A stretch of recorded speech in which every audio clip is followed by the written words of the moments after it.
Hello? Hello?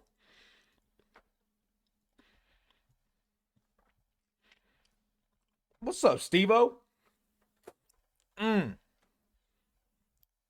As you can probably see, today we ain't streaming at normal time today. Not today. Short intro, right? Did not only am I not streaming my normal time, but I somehow have a short intro. My webcam I forgot to turn on. Give me a second. There we go. We turn this music down. I said turn it down. I turned it off. Oh wait, 1 second. Let me. I like this song. Hey, what's up, motherfuckers? How you bitch ass motherfuckers doing? Yeah, so I woke up today, went over to my friend's house, trying to fix his starter. Because I helped him last night. He's been having issues with his car. He's got a he's got one of them Nissans. He thought it was a battery, ended up not being the battery. So he said, okay, well, if it's not the battery, then it's gotta be the starter. So he had started disassembling his vehicle before I even got there. And I'm gonna tell you right now, I ain't no ass from tits on vehicles. I just don't. Okay. But what I do know is how to operate a user manual and or YouTube. I know how to do guides, right? So I come over and I'm like, bro, bet. He sends me a YouTube video. I'm looking at it. Bet. First off, we got to get organized. Hey, take all this shit because he had like nuts everywhere, bolts everywhere. He was just doing it the wrong way, just stupid, right? I'm like, bro, like, come on, let's let's stop playing this game. You gotta have things organized if you about to do it this way. So he starts organizing all this shit, getting everything. I start organizing all this shit rather, getting everything set. Things are fine. Things are cool. It's whatever. Um, we finally take all the parts out, move his radiator. I think it's his radiator. I don't know what the fuck that shit's called. What's the fan in the front of your car? I think that's the radiator. We move the radiator and we like tilt it to the side and we're getting down to the starter. We got the fucking swivel tool and shit. That bitch is stuck, bro. I'm talking like I mean, I used all my muscle, and I ain't trying to. I ain't saying I'm motherfucking Black Hercules or nothing, but I would say I am pretty strong. What's up, Mello? I am pretty strong. I was strong enough to the point where as I was trying to torque that bitch open, I was bending the metal of the ratchet. The ratchet was bending, bro. Go ahead, dude. The thing is, like my arm, like I am stronger than I look, and I kind of like it, and I kind of don't. Like I want big. He can't do 20 push-ups. I can't do 20 push-ups, nigga. I'm eating right now. I'll do. Look, nigga. Okay, first off,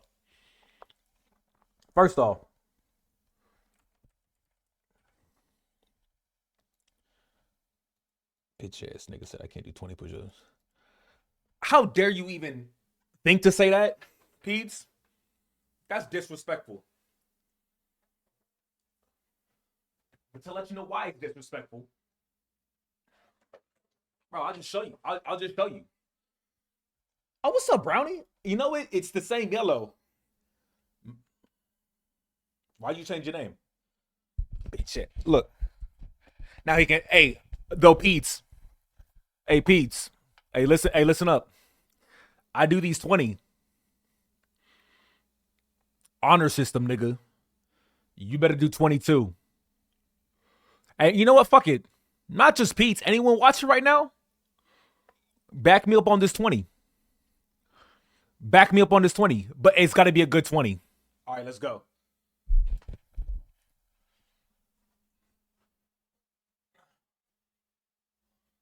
Can you guys see me? Yup. Remember, we're going to go all the way down, all the way up. Oh, damn. Okay. All right, 20 push-ups. Don't skip out either. Don't be a bitch. Remember, butt down, back straight. 2, 3, 4, 5, 6, 7, 8, 9, 10, 11, 12, 13, 14, 15, 16. 17, 18, 19. Let's hit that 20, baby. 20. Take it back, Pete's. Take that shit back. We be doing push-ups for breakfast, baby. Go slower. Damn, homie. Go slower.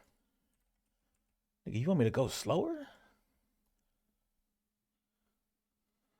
Look for you. For you, Hamber. I mean, I go as slow as you want me to. How slow you want? How slow you want, Hamber? How slow you want? Oh no, no. How slow you want, Hamber? How slow you want? How slow you want? You want nice and slow, Hamber? Yeah, you want nice and slow, don't you? Oh, is this good, Hamber?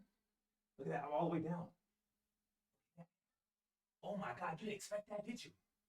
You want even slow? You want me to go even slower? Oh, we can go even slower, baby.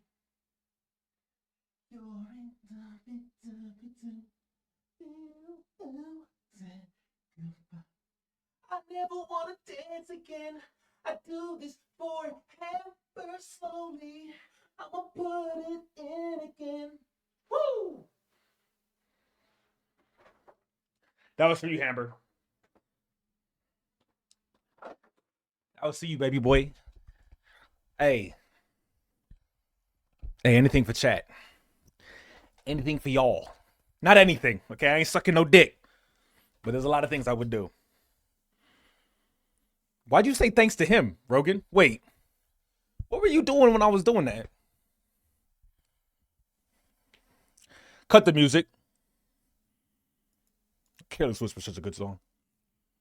What am I eating? All right, give me a second. Oh, damn, daddy.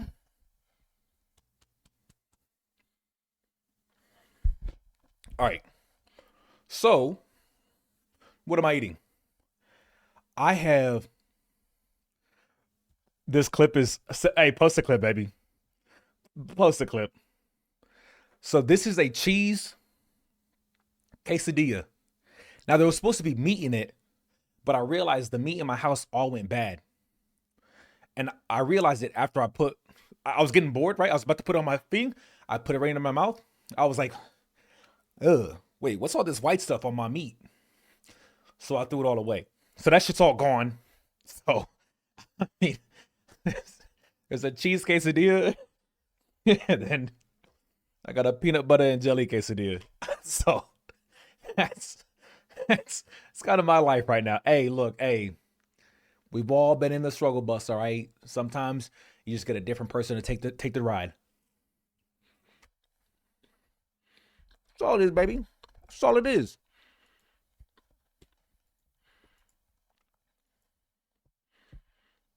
Damn, bro, good thing I made you do them push-ups. Bro, I'm about to not have energy for these push-ups, bro. I'm out here dying, bro. What am I going to replace it with? Here, let's see.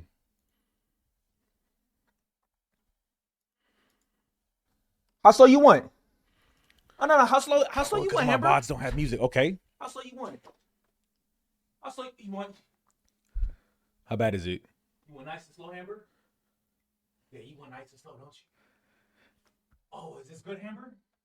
Look at that, I'm all the way down. Okay, I ain't gonna lie. That's maybe a little sus. Oh my God, you didn't expect that, did you? You want even? Oh, don't I start singing? Oh, we can go even slower, baby.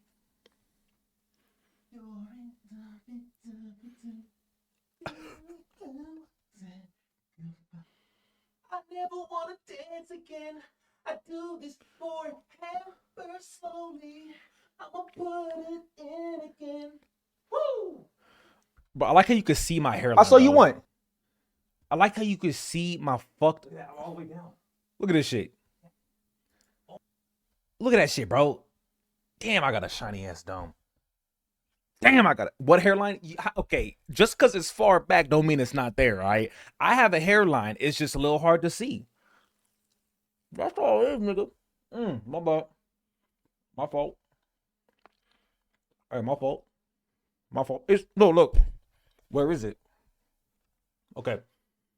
No. My hair exists. All right. Let me wipe the camera too, just to be extra certain. So, looking at me, right? I'm gonna move you guys just real quick. All right. Looking at me. So forehead, right? So eyebrows, forehead. No, normally my hairline's supposed to be right here, but as you guys all know, I suffer from Jada Pinkett Smith disease, right? So I started losing hair. So, but if you just travel up, you can actually see just like slightly, like you can kind of see like it goes like up. Y'all niggas can't see that shit. Okay, look, y'all look. Okay, look, it's there, bro. You just gotta have to trust me. A trap. Hey, Beats. Hey, chill the fuck out, Beats. Yeah, that okay? It is in the middle of my head, but it is there. Okay. Look, man, I've been bald since 19. Okay, I could have been one of those guys. I could have been one of those guys that tried to hold on. Nah, man, I'm not losing my hair, man. I could have been like, I was gonna say Lakari, but he actually went bald too. Who's that? Who's that one basketball player? There was like a high school look, like Meech basketball. His name was like Big Headed Meech or something. Y'all know who I'm talking about? Bald headed Meech, I think is. Wait, let me look up. Bald headed Meech. There he is. This nigga right here. Too big for you. You a baby. I mean, that could have been me. Okay. Where it's like, nigga, what the fuck you doing? What you holding on to?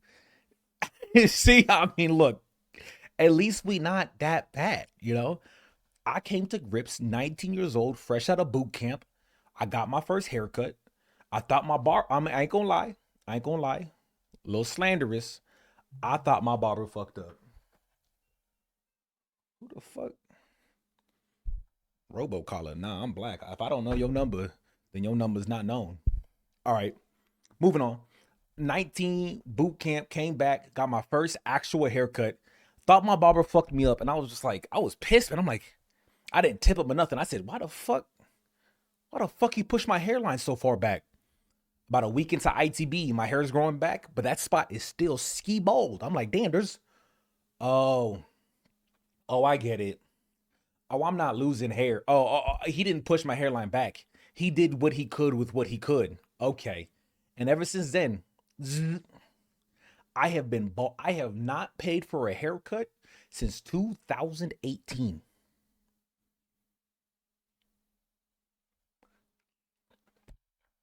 I've been to the barber, waiting on other people, but haven't had a haircut. So like, this is very therapeutic for me.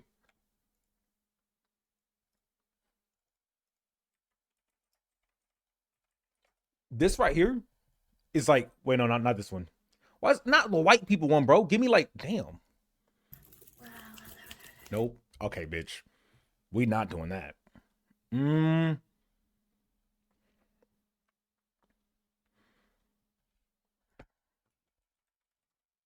Where's the trimmers? What's the one with the clippers?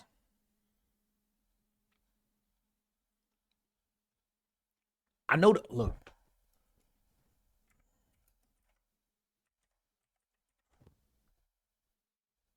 There we go.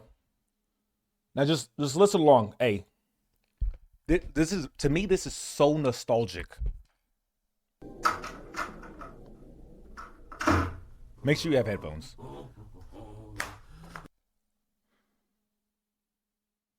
What the fuck?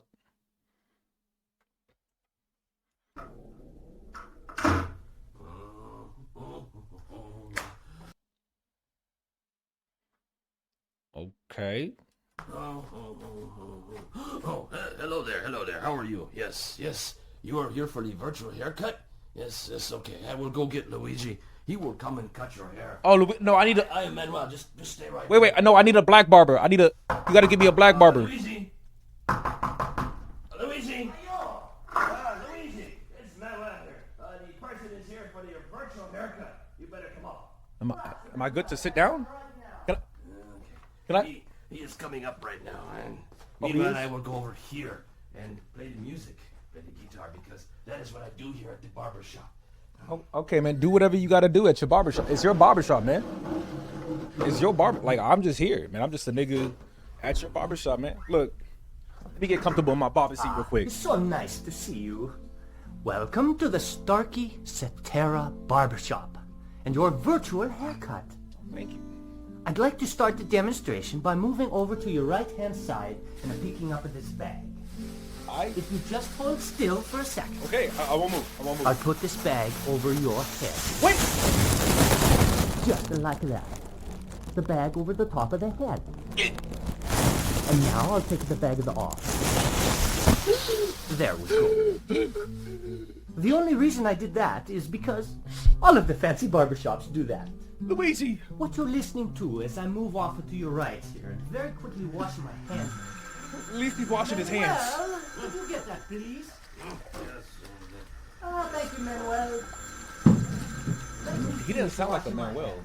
Just bear with me for a few more. Okay, man. Just don't put a bag over my head again, man. I couldn't breathe. Ah, yes. As I was saying, all we are doing so is long. using your head Okay. as the listening point.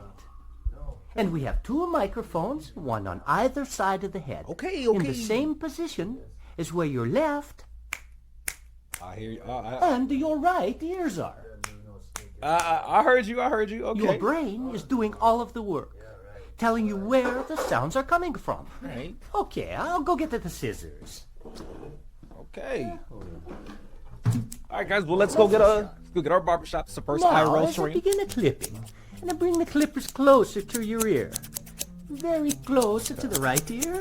See that he right there. He just broke my immersion. Cause I ain't never heard no damn scissors when I was in the barbershop. I never in my life have I heard someone clipping away with scissors. And right there is where I gotta stop it. Where we look. What about this one? Oh. Oh, that one's even better. Sorry to keep you waiting. Oh. Welcome to my luxury hair salon, Hey, where what's your up, man? satisfaction is our guarantee. Okay, Vor, chill out. How about a drink to take the edge off? Yeah, man, I'll take a drink. Thanks, bro. Relax.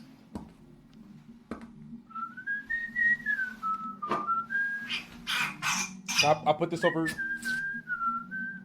I'm gonna just put this on over here. This champagne has its roots from elating the royal courts of France. Oh, thanks, man. I don't even drink champagne though, so I'm Only for you. well, okay, nigga. Nigga, that shit crip. I thought I came for a haircut. Okay, well, I mean, look. I mean, if you're not gonna. Did you know that France had the longest serving monarch? King George, Louis Dieudonné. King Elizabeth. He reigned for 72 years and 110 days until he died. Okay, I don't think that can be beaten by any human. man. Oh, what you doing to my ear? However- Nah, nigga. Okay. Maybe a very smart artificial intelligence could reign better. For longer. Okay. Let's begin your haircut. All right, start the trimmers. Start the clippers. Okay, I'm ready. Damn! Oh, shit! Okay, bro. Oh, God. Okay, is that it? Okay.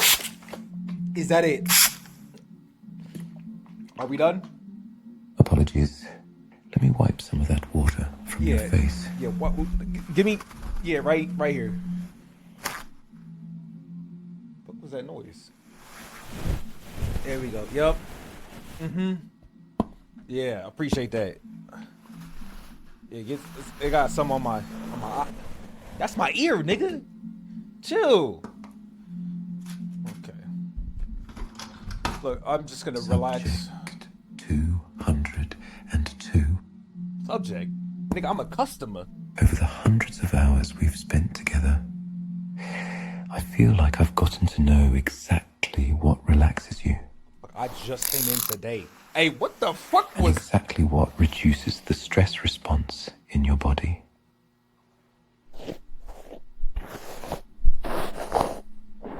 Nigga, I don't know what the fuck that is. But it's not... Okay, it's not too bad. It's not... Did you know?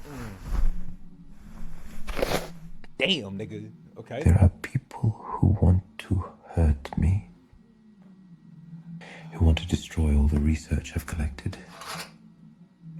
They don't realize that I'm trying to help people. Homie, I thought this help was the a- world. I thought this was a Just haircut. like I've helped you. Homie, you haven't helped me yet because I haven't gotten my hair. Alright, nigga, cut my hair. Wouldn't it be a shame if all this came to end? If they succeeded? I could no longer help you, Okay. or the many others who need my help in the world. Who is them? Ah, that kind of felt kind of good, I ain't gonna lie. What the fuck was that? What was that? You walking away? Oh, you just dropped something. Okay. Let me settle back in. All right, I'm ready. Oh, there we go.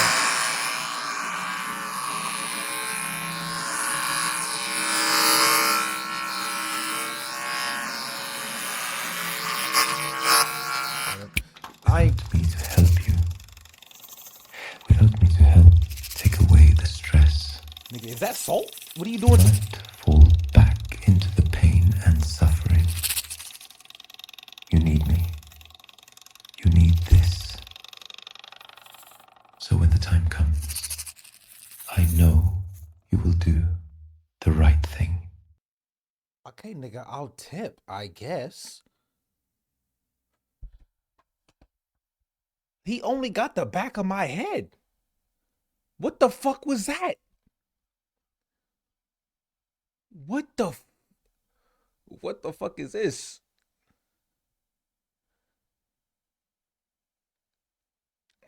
What?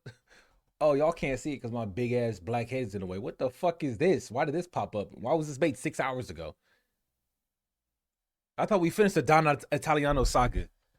Unless this is him. This is probably a video about him reacting to the accountability one. Okay, that's probably what that is.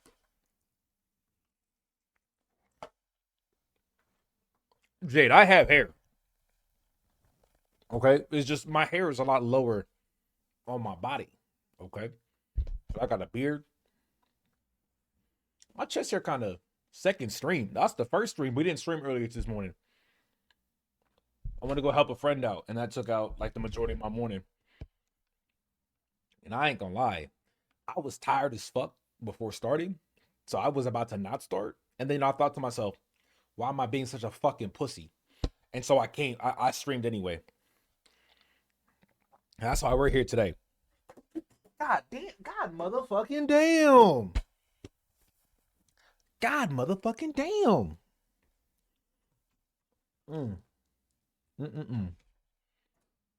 I ain't washed my hands. This shit ain't that good. I'm gonna be honest. This shit is not that good. What the fuck? I could have sworn we were done with all of this rant like this. Oh, this is definitely gonna be Ergbla specifically just going over. Okay, we're gonna watch this. I'm hoping he also brings up the shit I was saying. Where it was like, I'm hoping he brings 2023 will go down as one. This is gonna be the main video we watch today. But I did not expect to see this one at all. I'm hoping Now it brings it up is my turn. the same points that I made, where it's very obvious that people just kind of took what he said as at face value for no fucking reason. Just for no reason. At least he managed to condense it to an 18-minute video. So let's just watch an 18-minute video real quick while I finish my food. Let's have a good time. To go ahead and destroy everything since he is no longer here to protect you. They're ruthless, vicious, and they will not stop until every single one of you are destroyed by them. Which I will say, in Don Italiano's defense, which is not something I thought I would ever say, the day after, a 13-year-old girl did approach me in VR chat. Just saying. Them, like I was. I'm going to tell you straight up, there was some concerning things from multiple different angles about the response that I saw that video generated. So first, I kind of want to talk about myself and what I do with my content on here. I really just like to shine the spotlight on things that happen within the game. I make primarily trolling videos as of recording this. So a lot of that is me instigating and saying stupid things to get a reaction out of people. And I'm hoping he clarifies, because not that it mattered, but Don was making a lot of claims that this dude was part of some like secret Illuminati organization, which I just saw no reason to think that.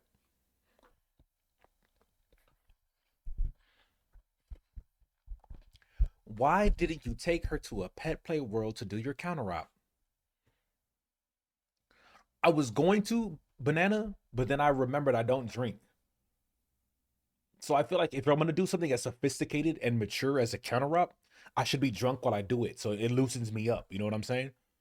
But that's the only. Otherwise, I would have taken full advantage. But it didn't work out that way. You also have the To Catch a VR Chat Predator series, which is sort of a similar kind of thing where I get reactions out of people, but people don't really think of me as negatively because we are baiting reactions out of genuinely bad people that you pretty much can't outright disagree with, otherwise you look bad. So what I'm trying to tell you is that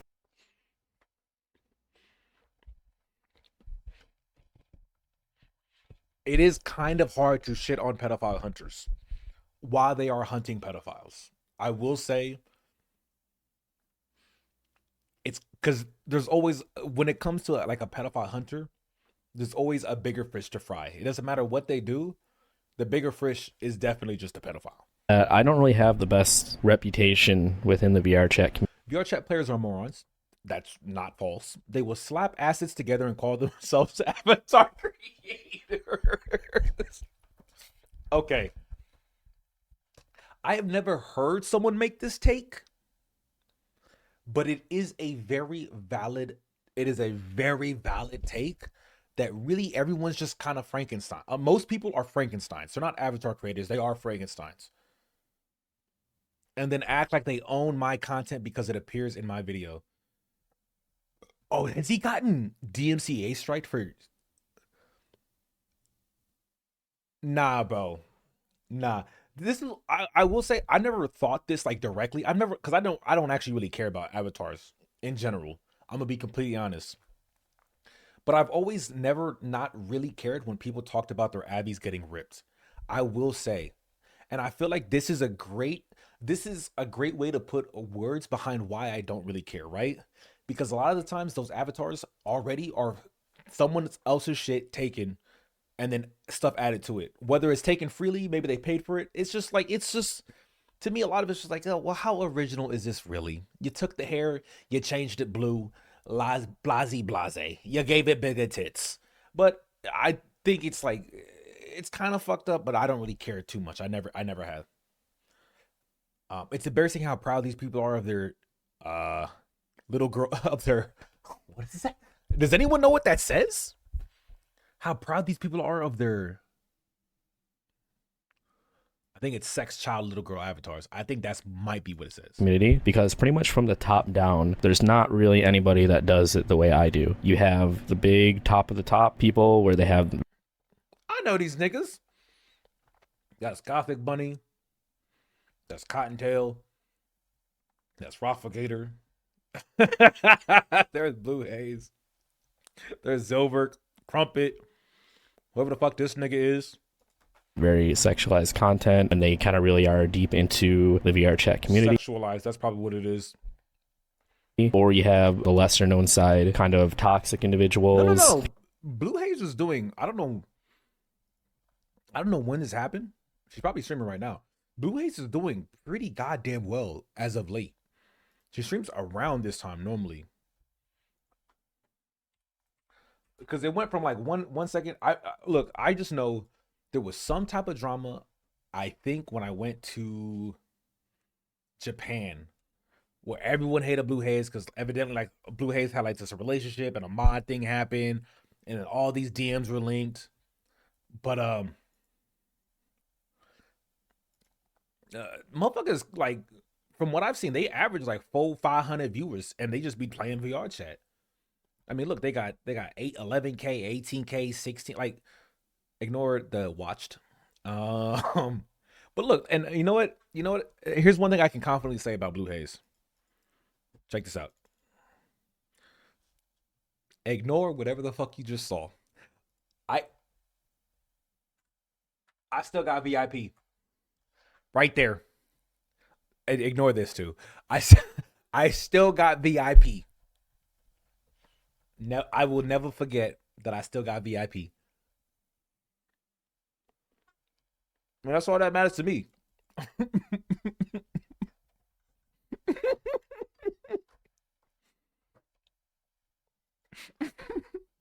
Does she viewbot? And if she does viewbot, how bad is her viewbots? From what you heard?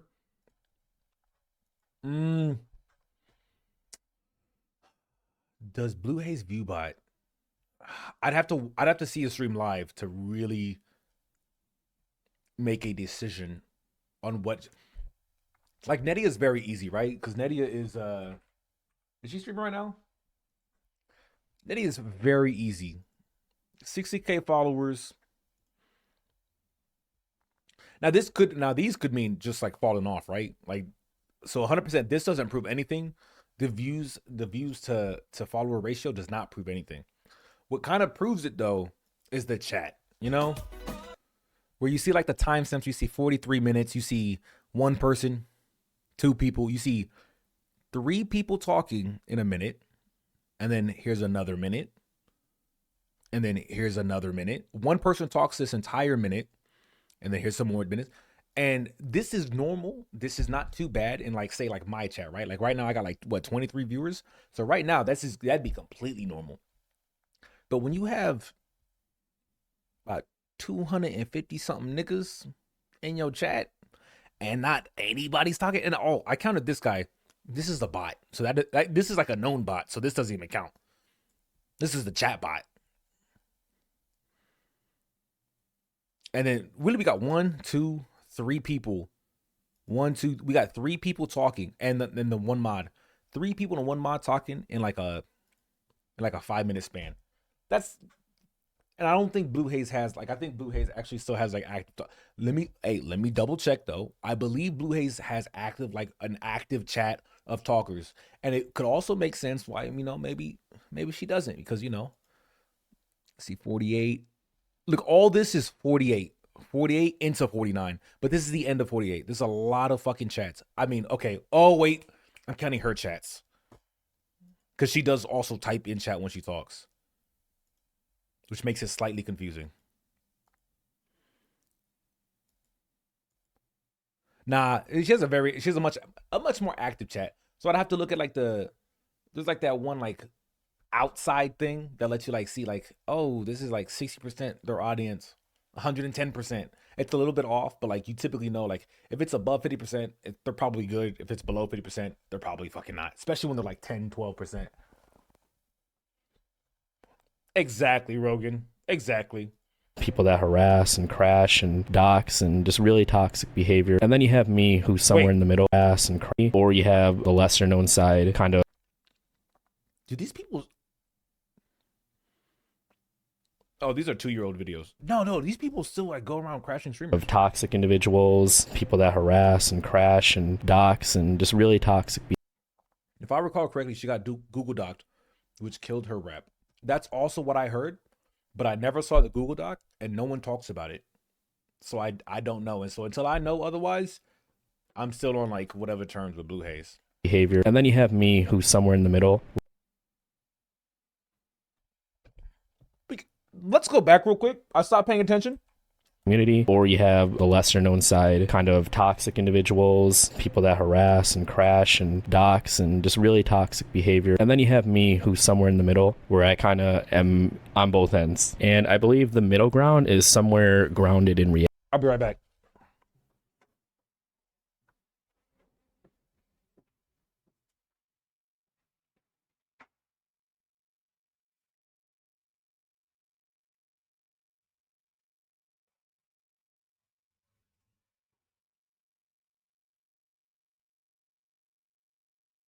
We wash our hands, eat our food. And nah, I ain't gonna lie. What Ergba is talking about right here is a very good point.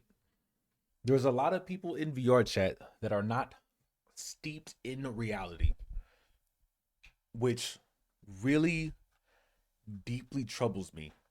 And I've talked with people about this in the past. And when I say past, I mean like yesterday, okay? Every now and then, I see something in VR chat that seriously makes me consider never ever opening that game up again. I'll see someone will say something, someone will show a clip of something, or someone will complain about something. And this happens and I'm like, there's a part of me is just like, man, I really just like, I don't think I'll ever touch this game again. I might be done with the game. I might be done with everyone on it. And then I'll have a conversation with somebody that I met in that game. And I'm like, dude, I wouldn't have met this person if it wasn't for this game. I fucking, I love these people. And then I won't uninstall the game. Hey, what's up, Soup? But, nah, he's probably about to start talking about some stuff that I have been like battling with a lot, especially recently. This is why you haven't seen me on VR chat as often. And I feel like a lot of the new people in the lobby are a little bit more, a lot of the old people were really out of touch, but I feel like they still had a good head. I feel like a lot of the new people just are just too out of touch. Too out of touch with reality. Hey, Teddy, thanks for the sub, baby. 10 months. God damn, nigga. Shit, that's like since I got back from Japan. I appreciate that, little nigga. That's the case. But I will say, even these lesser known people, I've had comments on videos in the past where people are like, oh my God, I know this person. And we've seen action happen within at least their small little social groups where these people are publicly outed and exposed for what they did, and it has actual consequences. I'm not saying that, all of this is avoidable if people talk, but I am sure that there's more people that know stuff. He's not saying it.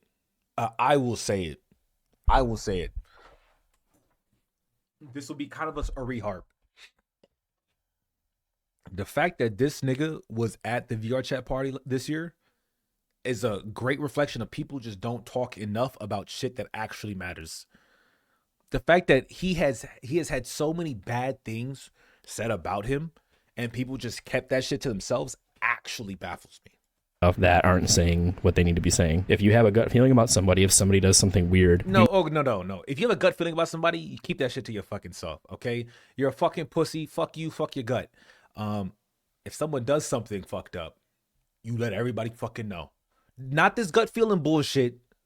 If it's like actual, like the actual substantial fucking shit he did in the Airbnb to that one chick, yes, you let everybody know. The actual following nags to find out where he was living, yes, actual fucking shit. Nah, no, we don't have to rely on gut feelings, okay? Fuck your gut feelings. Keep that shit to yourself. But acts, spread that shit like herpes. You need to speak up and let your group know. Let the people that you guys are involved with know when somebody's doing something that they shouldn't. And again, I'm not going to act like that's going to apply and be a solution for every single scenario. But clearly with the Don situation, there is so many people that have commented their experiences. What if any one of these people would have went to any of the other ones? I unironically like Ergbla. I'm just for saying that, I'm gonna like this video. and they all said, hey, I had this weird experience, and then the other one could say, oh, I did too, and then sure enough it could have made its way out that way. Because that didn't happen for whatever reason, he has been doing this stuff for years and years and years, and then now I'm the one who has completely no association with anything. I had no idea who the guy was until we did this. Just pure luck, he hits up our decoy off of Never Met, and we confront him, and then now it's all out there. But I'm the bad guy of VR chat, right? So that being said, I'm not trying to shame people I'm not trying to make anybody feel bad about themselves here, but I find it hard to believe that this is the way it had to be done, at least with the Don situation. Just seeing how many of you have come out and explained these situations. I mean, you heard the calls. There was the stalking situation that happened a long time ago. Everybody knew this guy was weird. In that. Rogan, thanks for the gift of stuff to Hamber. Hamber, you actually pulled that shit off. Oh my God. Big group of streamers, creators, people, the community. You're telling me that not a single one of those people could have came out and said, hey guys, I think this is he got manifest destiny, bro. He thought it, he believed it, it happened. Clearly a lot of people knew, but not the right people. And then now that there's a public outlash, now everybody's going to be against him. And it's even more concerning than just that, because wait until you see the responses of the staff the entire time that this was going on. Yes, thank you for bringing up the staff specifically. They were only ever worried about themselves and I'm making a response video for Twitter. Things are starting to snowball. Yep. Their own. This one right here was, I think, the worst offender of, homie, this ain't about you. The worst offender. Reputation to the point where it comes off fake. The fact that they tried. Us being in that screenshot was a major concern. Besides Don being a pedo, we don't deserve the hate that might. We don't deserve the hate that might come out of that image. People might think we are still on Don's side when we are not. In defense of the video, they basically only say that he's the leader of the group and that there are some notable names. Yeah, that is exactly what happened. The screenshot shown doesn't really distinguish us from Don, and in some ways makes it look like we are on level with him. Some people will take that as we are with him kind of thing. I think the video speaks our major point about wanting to distance ourselves from Don. If you wanted to distance yourself from Don, you should make that more apparent in the Discord call with Don, because you definitely didn't make that. Now the other members made it apparent. Alpha made it apparent. Earth to Bound, you did not make that apparent. But he says right here, yeah, I sort of mentioned this already when we were in VC earlier, but it isn't my intention to state you guys are supporting that, and I don't think it comes across that way in the video at all. I think it's an unfortunate circumstance that you guys are associated with this shit, but certainly not in support of. Either way, it's probably going to be something that follows you a little bit, and you may need to address it. I mean, when I first reached out to you guys in DMs, there was part of me that was skeptical how you respond. I pretty much expect you guys not to be in favor of it, and I was right. I think most people would have the same mindset. Good. So hard to defend themselves. They criticized the way I put that video together by I showed a singular image of the list of staff that were on the OGs of VR chat server, and that's like the only thing they paid attention to. I would say 90% of the very extensive voice communication. Let's see.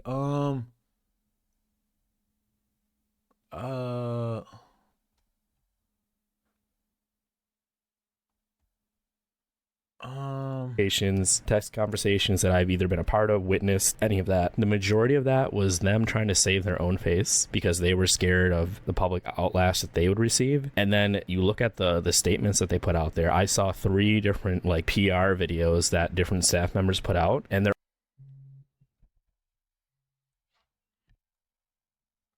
Hey, what's up, Whitey? I'm streaming. Are you live right now? Yeah, what's up? What are you doing on stream? I just started super late. I'm about to go over Ackman's video about games. Bro, you just started? Yes, nigga. I just started. What the fuck you want? What the fuck, man? 8? Oh, you just started at 8. Yeah, sometimes niggas start late. What's up? When'd you wake up today? Me, same time as normal, 10. God, what have you been doing for fucking 10 hours? Masturbating? No, nigga. I did that for 2. I was with Colin.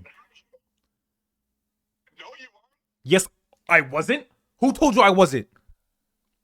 I'm just all day. He's a bald-faced fucking liar. He's got an empty fucking head. I literally walked to his house. You know how fucking far that was? Bro, fuck that nigga.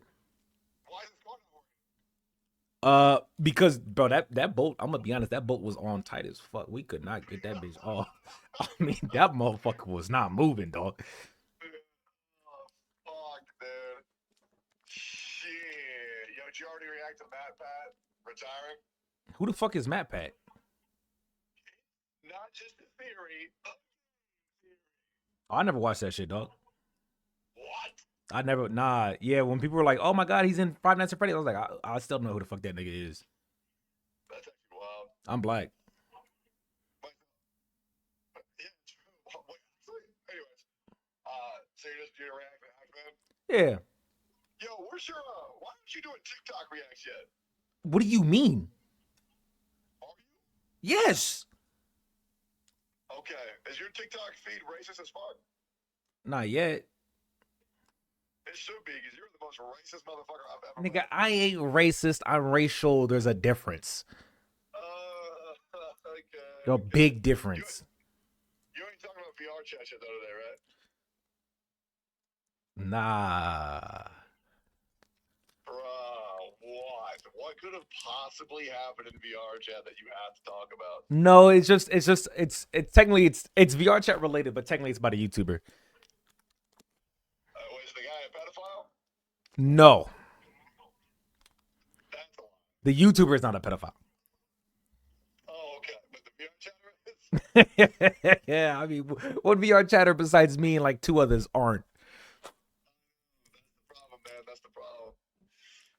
Shit. Well, fuck, dog. Okay. Well, I guess I'll let you get back to your stream, but hit me up soon. All right, man. I'll talk to you later. Where we go? All right. What was the last thing I was talking about? Fuck it. Play the video. They're all just like laughably bad. They over-explain the whole thing, and they don't make it sound genuine. They make it sound like, again, I'm not making accusations. In a hypothetical scenario, if I was a staff member on that server and I was also guilty of what Don did, I would come out and do exactly what these staff members did, which is over-explain things, act like you care way more than you do. And by the way, it might even be more than one of the staff videos. I can't remember off the top of my head, but I will show little glimpses of those in here. But one of them straight up didn't even know what was going on. One of them thought that he actually did something with a minor and it wasn't a decoy. So it's like, you don't even understand what you're talking about. You know, Oh, these niggas like went, oh. They went like full face reveal. I didn't expect that. I thought they were gonna react in their like VR chat avatars. As the video stated, she was 15, he was 32. 33. He was 33. I'm sorry. Wait, was he 30? No, you're right. He was 32. My fault. He looked like he'd do it. This isn't the no. This isn't the guy. No, this isn't. No. This isn't. This is a different guy. This is a different guy. This is a different guy. This is a different guy. This is a different guy. I do agree that he should just cut it off and go bald, but FBI won't be getting shit out of me if I look like that. This is still very hard for me to talk about. What Don Italiano did was completely disgusting. And I want no part of it. I really don't. I left. I am just about as shocked as you guys. And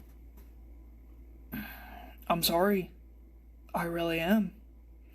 If I would have known that this was going behind my back, I would have never been associated. You're coming out there and you're making a statement about something and trying to act like you're apologetic and you feel guilty, but you're not even basing it off of evidence. You're just saying out of fear what you think you're supposed to say. Listening to the Discord call between Don and the members of the community was very frustrating. After Don gave his absolute bullshit story, the staff were the first that were allowed to speak, with the Which was a huge mistake. The staff should never have spoken because they had nothing useful to say except for Alpha. exception of Alpha Loves You, who actually confronted Don and called out his bullshit. All of the other staff, at least at the very beginning, pretty much bought into what he was saying. And again, of course, they continued to make it about themselves. The only confrontational thing they really said was how it made them look bad. I Yep. get your heart was in the good place. The individuals involved, one of them might have had malicious intent. I'm disappointed. I'm just disappointed that you thought this was the right action to do this. I get it. Your heart might be in the right place in your own mind. I get why, but I don't take that as an excuse. Again, there's a lot of malicious people, but if you try to feed into them, you're not going to get anything done. Don, I think you screwed And then here's the fucking captain of the dumbasses right here. up in a lot of ways about this. Even if it was trying to protect the group and everything about that, I just don't think you did it in the right way. Agreed. Hindsight's 2020. Yeah. Because of what you did, we had to basically, well, I can't listen to this nigga's voice. Me and the rest of the staff had This to do nigga this nigga actually control. pissed me off so much. I don't necessarily agree with predator hunting. Even just reading the comments on the YouTube video, so many of them are like, gross, I'm so glad I didn't join this group. And it sucks. That's pretty much all I have to say. It was absolutely spineless and really pathetic that all those victims and people who were very frustrated had to sit through that. I actually talked to Alpha a little bit after the fact, and he informed me that I'm actually banned from the Discord server. Why? Why is he banned? Due to the staff on there thinking that I actually am trying to take them all down, which makes... Oh, they no shit believe Don's story?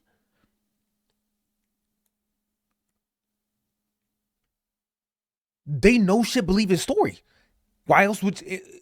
Makes it even more concerning when you realize that it's not just them being spineless, it's them actually buying into the shit he's saying. I want to make note that I did actually reach out to Alpha for additional information on what actually happened with me being banned. Oh man, I'd say, well, I don't think I was ever gonna be in OG's of VR chat, but if I see that group, I'm staying the fuck away from them. And apparently there was some lower level staff that kind of... I can tell you right now, they do not believe it's BS. Debatable. They just simply overreacted to the information from one person that is known for over exaggerating, who I personally did believe Don's BS. When sitting the rest of staff down and talking to him, it's pretty clear they did not believe him at all. Then why would you ban Ergblood from the Discord preemptively? Convinced all the other ones to do it, and overall they don't actually buy into what Don was saying, which is what I was told. But it really rubs me the wrong way, because if they actually ban me from the server and they do think I'm genuinely a threat, what threat do I actually pose to them? Am I going to do what I did to Don? Are we going to catch them with a decoy and they're going to take the bait? I mean, I don't know what to say. It really is easier just saying, nah, you're underage. Nah, I'm good. Say about that. I can't say it enough. I'm not accusing these people of anything, but they are at the very least extremely fucking stupid. So I've been contemplating this all for a little bit, but I was like, you know what? I'm just going to let it slide. However, something was brought to my attention earlier, and it just kind of pushed me over that edge where I was like, look, I can't just stand by and not say anything. I was shown this clip, and it doesn't seem all that concerning, but this is some random person on VR chat who... Andy Goku. I play VR chat, Gmod. TF2, Space Engineers. Oh, damn. Payday 2, Satisfactory. I'm 30. Yeah, you sound like you'd be about 30. Okay. Who supposedly is... My YouTube, Andy Gokuzilla, and I need a VR chat mom. I need help.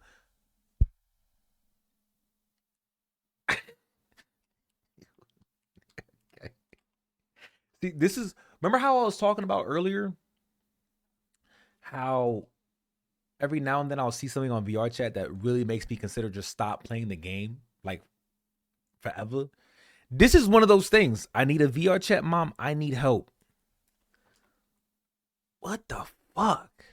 As a 30-year-old, I will supply the... No, this is like a very like cursory video, Exxon. The evidence here as I speak. This is a 30-year-old guy who is on VR chat talking to somebody who clearly sounds like a child. My bio is literally my old Discord, nigga. Nice try though. Try again. Probably younger than 13.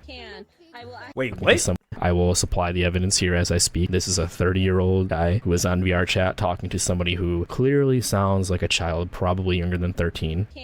I can kick everyone here. You are? I'm a big fan of Leo and Stitch too. Dinosaur? I just didn't know they made like avatars. That's cool. I gotta grab one.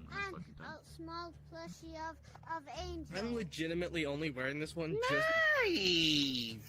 just because of the... I don't know where the Angel plushie is. It's gone. Yeah, maybe because it has some interesting emotes. Hey, I have an idea. How would you like to be part of my VR chat family?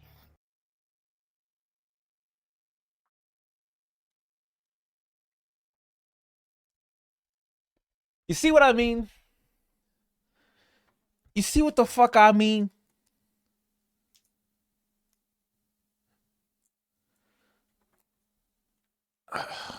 Fuck me, dude. Why am I floating? Yes. Oh no, you should stop floating. Welcome to the family, kiddo. The characters. A Why is my child. character I floating? killed myself just to... Can you Undo join the family?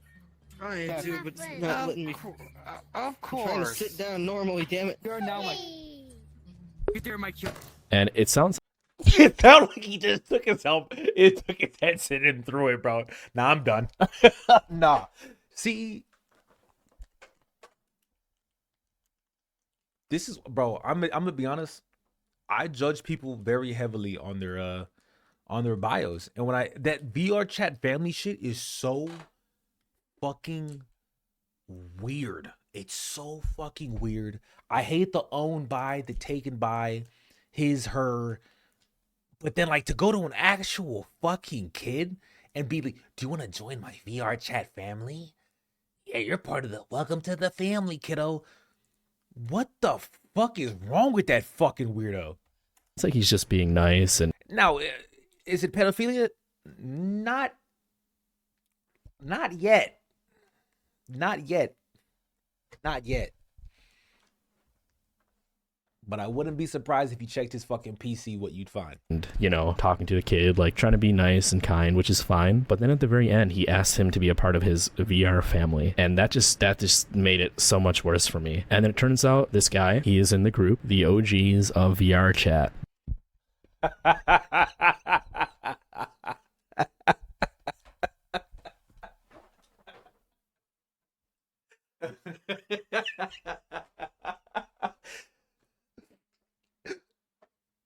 Oh man. So was he out to get all of them? No. But he did get another one. But he did get another one. The fuck? Don Italiano's group, the group that is now the admins have taken over, rebranded, all of that. But I was like, okay, there's just too much overlap here, too much bullshit, where this isn't just a one-off thing. This is a community of people that clearly have some kind of problem. And I'm not saying I think the community is not. Is it the OGs of VR chat? Yes, but I think the actual community is VR chat community in general, and of course they just been in it the longest. But I think if you're in it that long, there is just something. If you're in it that long, there's something wrong with you. I'm gonna just come out and say it. There's just something wrong with you. I'll say that about anybody. I will say it about anybody. What's wrong with me? What's wrong with me?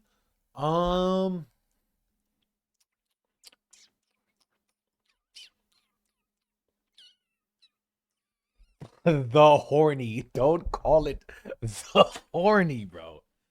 The reason I stay on VR chat. Well, the thing is, do I stay on VR chat? I when I have fun, I stay around. When I don't have fun, I leave. And I think I've been very consistent with that. I think I visit. I'm a visitor of VR chat. I am not a VR chat every single day nonstop guy. That is not me. I'm not a VR chat family guy. I've never VR chat dated. I've never VR chat fucked. I've never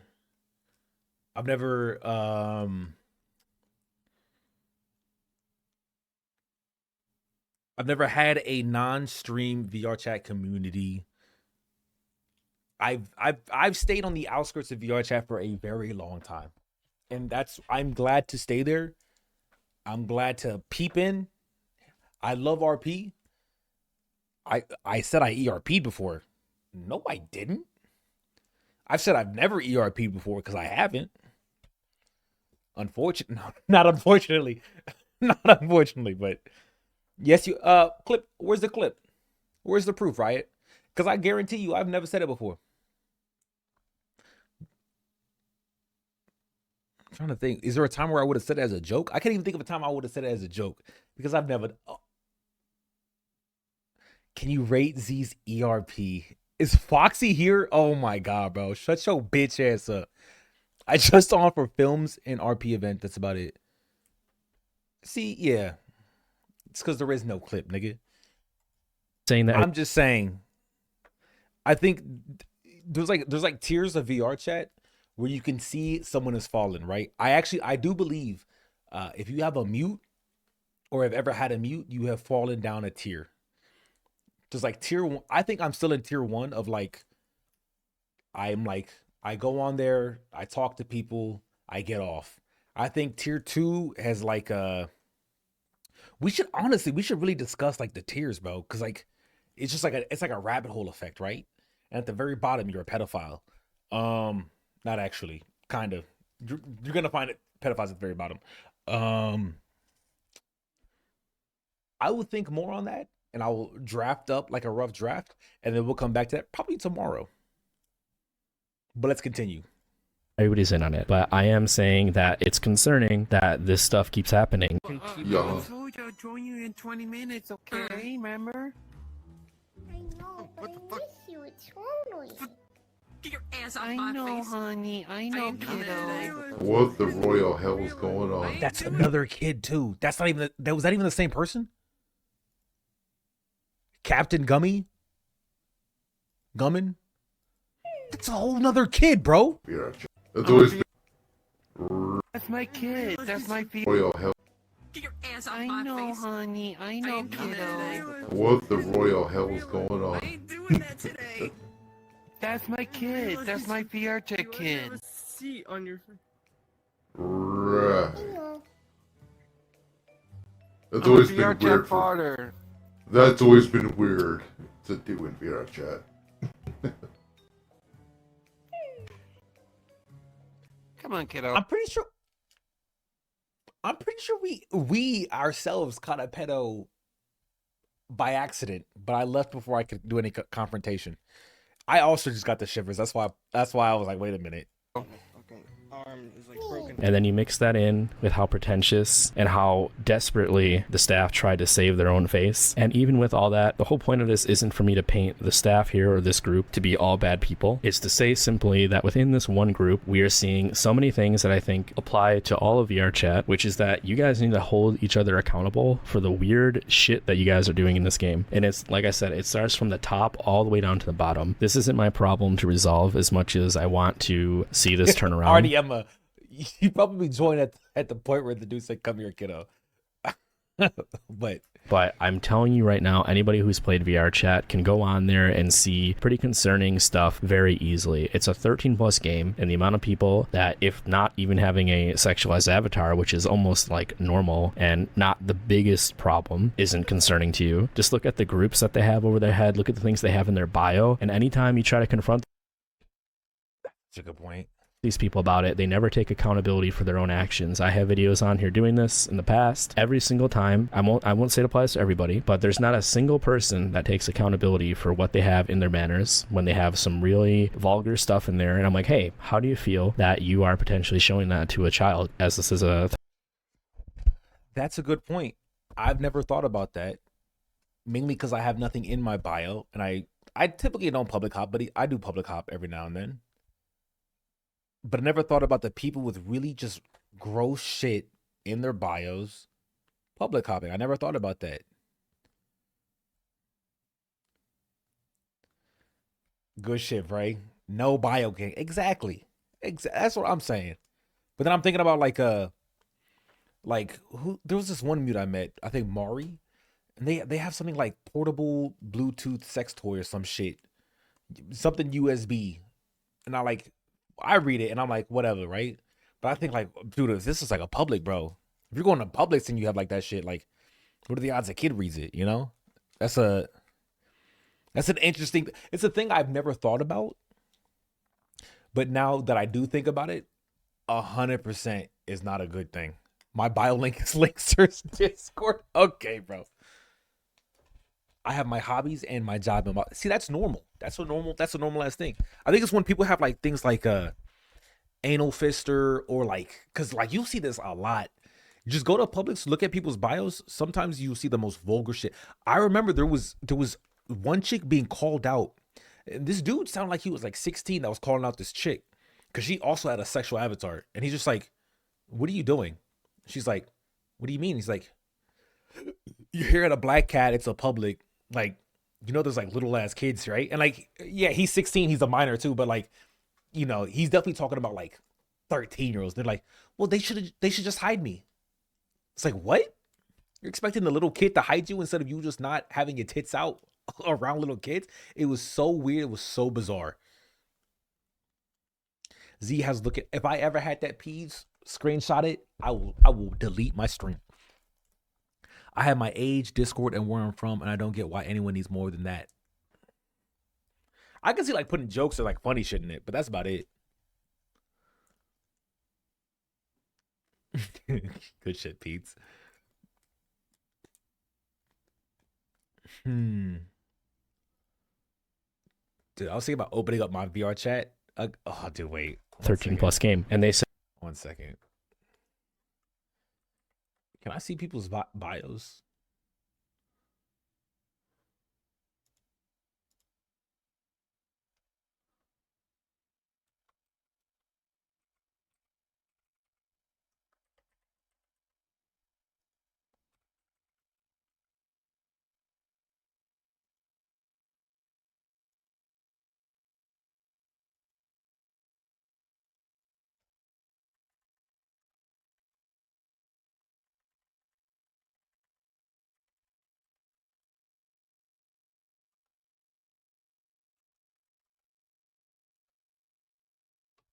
Give me a second.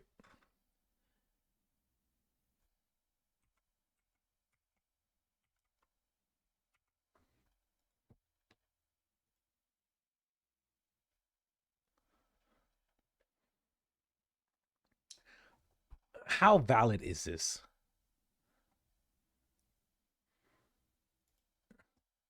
Okay, first, I'm assuming this nigga's not fucking banned, but like, I feel like these people got like Let's Party, filming. Can I click on his profile?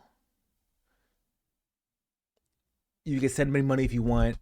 Thanks, kiss. That's very like nonchalant. We got 20, she, her, 24, bit of a degen. Okay, that's not anything crazy. Kyo's probably got something normal. Yes. I don't know why I expected anything more out of Kyo, you know?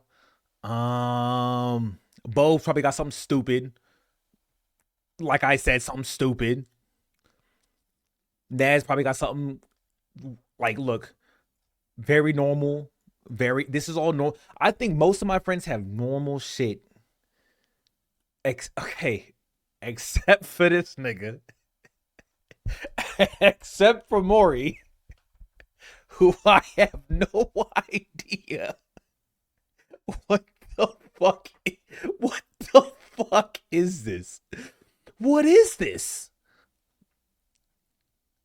What is this? Eternals probably got something. Nothing crazy. Resi Kicks is my sugar daddy. I didn't need to read that. Is there anyone that would have a bad, like, at least out of my friends, I don't think there's anybody that would have a bad Flincy? That's cringe. Not Catman. Evie might.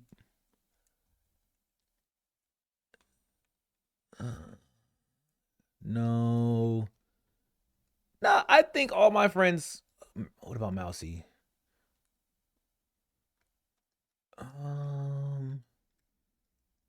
Is this bitch on? Oh, on the website. Why is Stephanie on the website?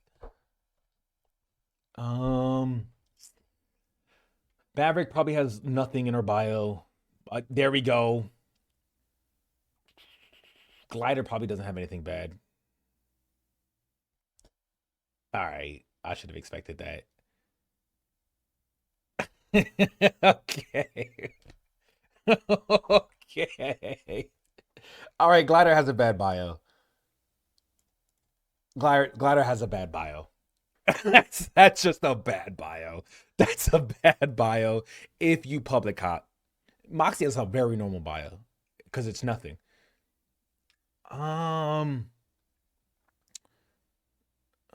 Pink. Look, that's a nice bio. Drake, nice bio.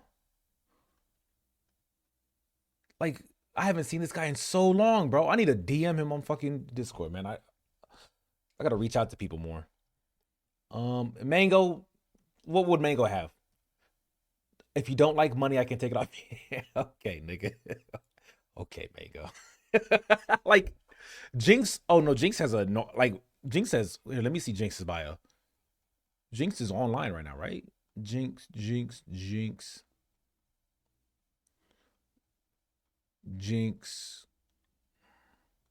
There she is. It's a smiley face. You know what? And you know what? Let's check Foxy's. Phantom Sense Go Burr, high maintenance mute. Nothing. No kid would know what the fuck this means at all. I think this is safe. Let's check Rob. Rob probably has a safe bio too. Flimsy's my tiger. Okay, that's cringe. Rafflegator is my Discord for ERP. He doesn't pub hop. Admittedly, he doesn't pub hop. So it really doesn't matter. Murder Crumpet. Uh-oh. Normal. And then I think that's all like my friends that like pub hop. They doesn't even have a bio. Saikuno doesn't have a bio. Most people are just like Poi Boy. We could work on that. Groovy Tuesday. Natsu. Very easy. What's Tectones?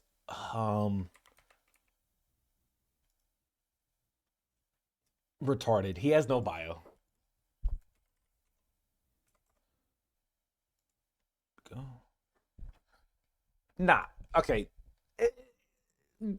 Maybe that's not, okay. Well, admittedly, I think like Mari, I don't have as a friend, and I'm trying to think of other people whose bios I've seen that are fucked up. But I think for the most part, people whose bios are just fucked up, I just don't have as friends in the first place because they're typically the kind of personality that I just don't care about. But let's continue. Say, oh well, other people are doing it, or oh well, there's worse things out there. Excuse me, Nova. How come you advertise that you like men whimpering over your head? Like, what's the purpose of that? Because I support. I like to speak up for the silent voices around the world, you know? And this such thing I am passionate about, and I believe it should be supported. So, like, you think, like, what the fuck is this nigga talking about? 90% of the gay lobby doesn't pub hop because they just doing each other. That used to be true, RDMA. You gotta remember, now a lot of the lobby are from pubs. the 13-year-olds on here should like support the cause? If you think it's weird, then report the group. But don't come up to me about something that I didn't make. If I want to, well, you're responsible for your actions. I'm just trying to help you be a responsible adult. And you're not gonna do anything about it. What are you gonna make me change it? Because I'm not gonna. Well, I'm just saying that's your choice. Then what's the point of this conversation? I mean, you wouldn't go to a playground holding a sign. You can't go to the first place. Right? You trying to babysit. It's two words. Dream. He had nothing better to do. Are you the real Dream? You support the men whimpering audio, huh? I see how it is. That must be what it is. I think men whimpering was a bit of a stretch. Men whimpering. I'm happy by. I feel like that's like a thing like a kid sees. They're not gonna be like, oh, this is sexual, you know? It's sexual. I like men. Man. We are not publicizing this for 13. That is an annoying voice. Year-olds. We are publicizing it for the general public. Okay, well, let's look. That's just retarded. We'll go back, but just that's just retarded reasoning right there. Publicizing this for 13-year-olds. We are publicizing it for the general public. What else is in general public? 14-year-olds, strippers, literally 12-year-olds, like clubs. 11-year-olds, to keep them in check. To do that. 9-year-olds. It doesn't make you feel it's weird. not our business. Here, everybody here who's just joining. I just want to know what you guys think. 6-year-olds. We got 5-year-olds, part of the general public. 4-year-olds. They part of the general public. A couple of 3-year-olds I've seen myself. Think about this avatar and the fact that there's a literal like 5-year-old right there. What the fuck did I just look at? You complaining? I don't even have their avatar. Oh, my heart just broke. Oh my god, my heart just fucking broke. When he said literal 5-year-old, I thought he was exaggerating, bro. Oh, that just broke my fucking heart. Oh, that would piss me the fuck off to see someone's fucking degen ass avatar like that. My only hope is because he's on Quest, I'm hoping that's a PC only avatar. That's my only fucking hope right now. Can I turn your avatar on? Oh my god. Can I turn it on? I mean, I'm sorry. I'm sorry. I didn't mean to laugh. Steve, what the? How did this little nigga get VRC in the first place? It's because parents be buying shit and not knowing what the fuck they buying. That's why. That is why. Parents, yes, that's why. Like, I remember Asmongold was getting shit for saying that Twitch was not a safe space for minors. It turns out the entire internet is not a safe space for minors. But yeah, like it already happened, right? Like he definitely shouldn't have VRC. Look, there's a lot of things that shouldn't happen, right? He shouldn't have VRC. He's not even old enough to be on VRC. His parents shouldn't have bought it. His parents should be monitoring him. All you can do is be responsible for yourself at the end of the day, right? Which is why I would never, if I know a kid's around, I will not be in no slut fucking avatar. I ain't doing none of that shit. I try not to curse around kids. Like, nah, bro. Nah. I literally changed up the way I speak. One of the hardest, and it was so annoying when I was on Canute stream, because I was on Canute stream and I was in streamer brain, and I you know me guys, I curse a lot. I kept catching myself curse when I was around Canute's daughter. There was so many things I didn't say, and there was a few times I said something, I was like, damn, like fuck, why the fuck did I say that? Like she's right there. And she doesn't mind obviously, because they were cursing, like Techie and I don't know Canute. I don't think Canute was cursing, but Techie was cursing, and then it seemed like Canute minded. But like for me myself, I minded, right? And I was like, fuck. you have a point, but No. And then she's just talking to him. compared to what some of the Abbeys I have, Yes, if you want to. That's not okay. No, please. No, like actually, that's weird. Stone. So Smoke. where are your parents? Bro. Do this chick, and like, let it be known, chicks can be just as fucking weird as dudes, and this is fucking proof. Oh. Huh? It's always deflection, and they can never take accountability for their actions. And I think it's those little interactions that creates all of this bullshit. It is engraved into this community that these things are normal when they just simply are not. If you wouldn't be okay going to work or going to school and telling your classmate or coworker about the specifics of what you're doing on VRChat, there's a good chance that you're probably a moron and you shouldn't be doing it to begin with. I think it's okay to use VRChat as an outlet to validate yourself and find people you can connect with, but it's very dangerous when you take people that have that low self-esteem and then mix it with other toxic individuals with bad intentions. Clearly there needs to be some place where people that know something's wrong can go and spread their message, but I realize it's just not realistic for that to be all focused in one area. It is each and every one of your responsibilities to make sure that you hold yourself and the people in your social circle and the people around you accountable for the shit that they're doing. That applies to the real world. It applies to VRChat as well. This can totally fall on deaf ears because this is pretty much addressed to the VRChat community, but pretty much every single one of you probably would take offense to what I'm saying because this applies to you. That's why I don't think anybody should take offense to what he's saying. If you take offense to what he's saying, there's something wrong with you. Because what he's saying, a lot of it. Now, I will be 100% straightforward. There are some things I thought about that came to mind instantly. I was like, no, I'm not doing this around kids, right? The slut avatars, all that shit, fuck no. Cursing, fuck no.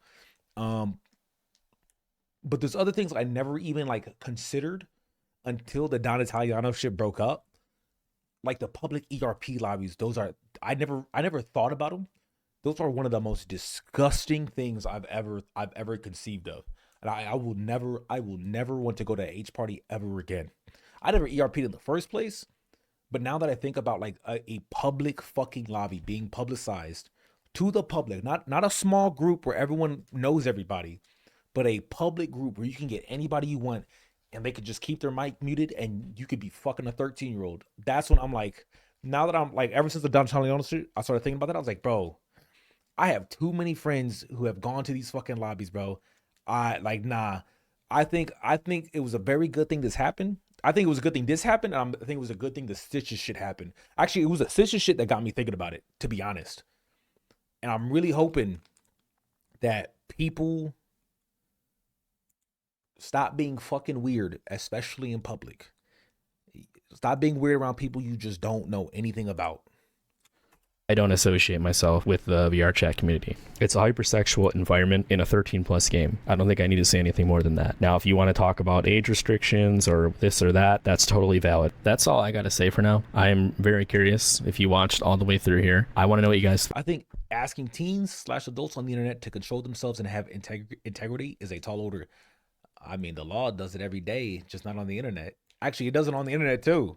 The law does it every day. They just lucky the law ain't looking for them. They lucky the law ain't looking for them yet. And I am so sad that To Catch a Predator went off air because that one fucking asshole killed himself. Which I'm glad he did. But that one pedophile got exposed, killed himself, and that's the whole reason why Catch a Predator ended. Too much mental illness in VRC for anything to change on a larger scale. Very true. But not just VRC, the internet. Too much mental illness on the internet. Yeah, nothing of value was lost. But let's look. Fuck VR chat. Okay, let's go to what we actually wanted to go to. Okay, the best and worst games of 2023. This is a video by one of my favorite YouTubers. I know you might have just seen me subscribe to him. I am subscribed to him on my other account. Okay, it's just I forgot to subscribe on this account, but it doesn't matter. The Axeman. Okay. And he's going to go over the best and worst games of 2023. Now, when I think about 2023 games, 2023 was an all right year, right? I feel like 2023 was, for gaming, to me, the biggest standouts of 2023, Baldur's Gate, which shook the industry. And I think Baldur's Gate was a great thing, but I think it brought up a lot of bad things.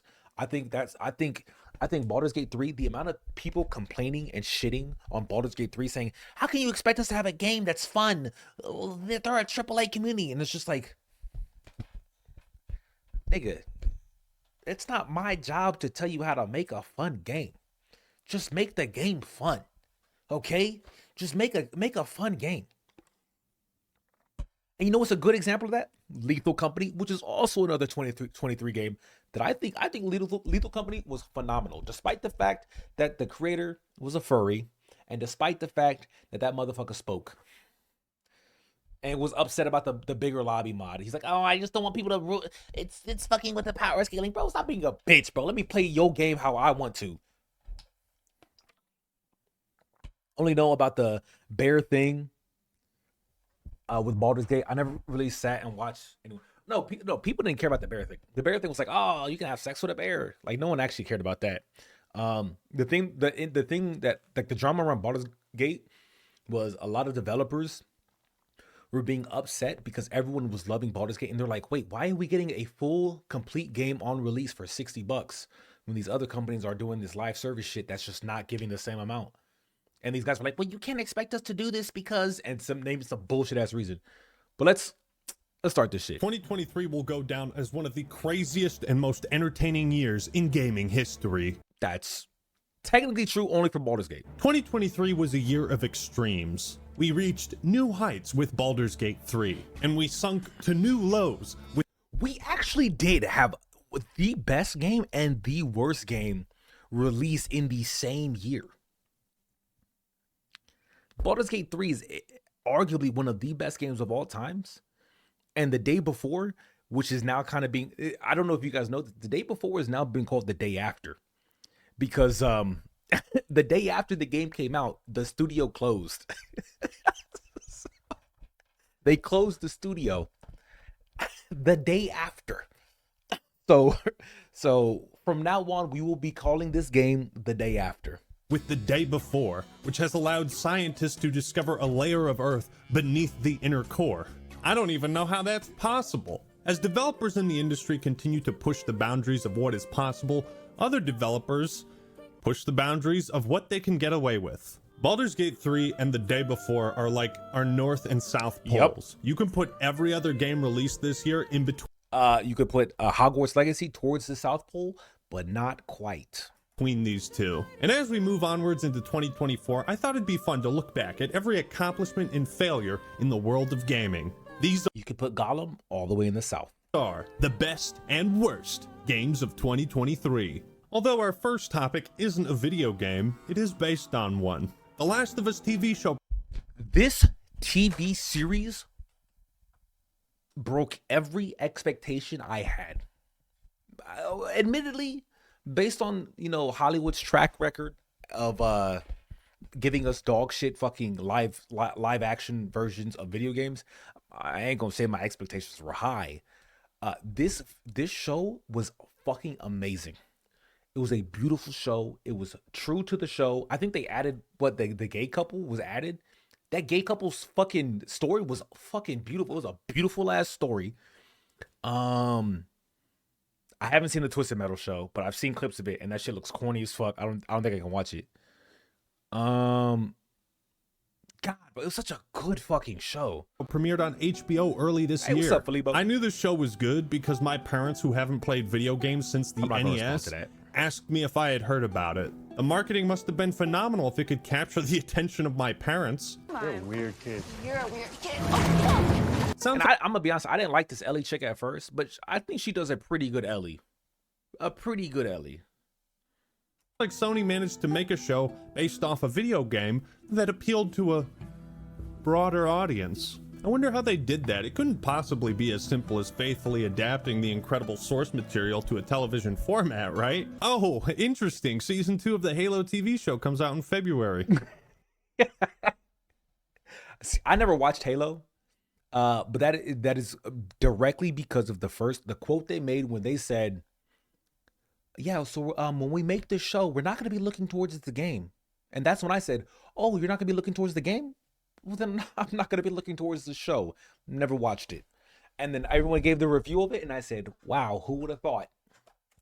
Don't know why I brought that up. Last of Us was amazing. Nominated for 24 Primetime Emmys, and it became one of the biggest shows in HBO history. Deservedly. That success is well earned, and The Last of Us demonstrates what can be achieved when you properly adapt a beloved video game into a TV series. A great TV TV series. series. Major game release this year showed everyone why sometimes it's okay to have a silent protagonist. I just move shit with. Who here has played Forspoken? First off, if you have, it's not my place to apologize, but I just know that I do feel for you and my heart goes out. My mind. Perhaps our connection has somehow awoken some abilities. I just moved shit with my mind. I just keep hearing I. I just move shit with my freaking mind. Do you actually want to, Vampiric? I think it'd be fun to start a watch party before The Last of Us Season 2 comes out. I'm assuming they're going to make a Season 2. I hope. But I hope it's not the second game, because I heard that wasn't that good. But we'll see. But they are. I will time it out, and we will do a watch party every week.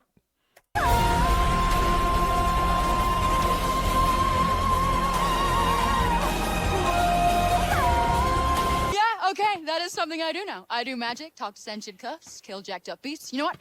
I'll probably fly next. It's funny because I'm pretty sure dialogue is also what killed the new Saints Row. Just really corny, trying to be hip dialogue. Being ridiculous. So let me get this straight. I'm recording a video right now that I'm gonna post to my YouTube channel and people are gonna watch it. That's just something I do now. Although the combat and traversal in Forspoken looked kind of cool. It looked so cool.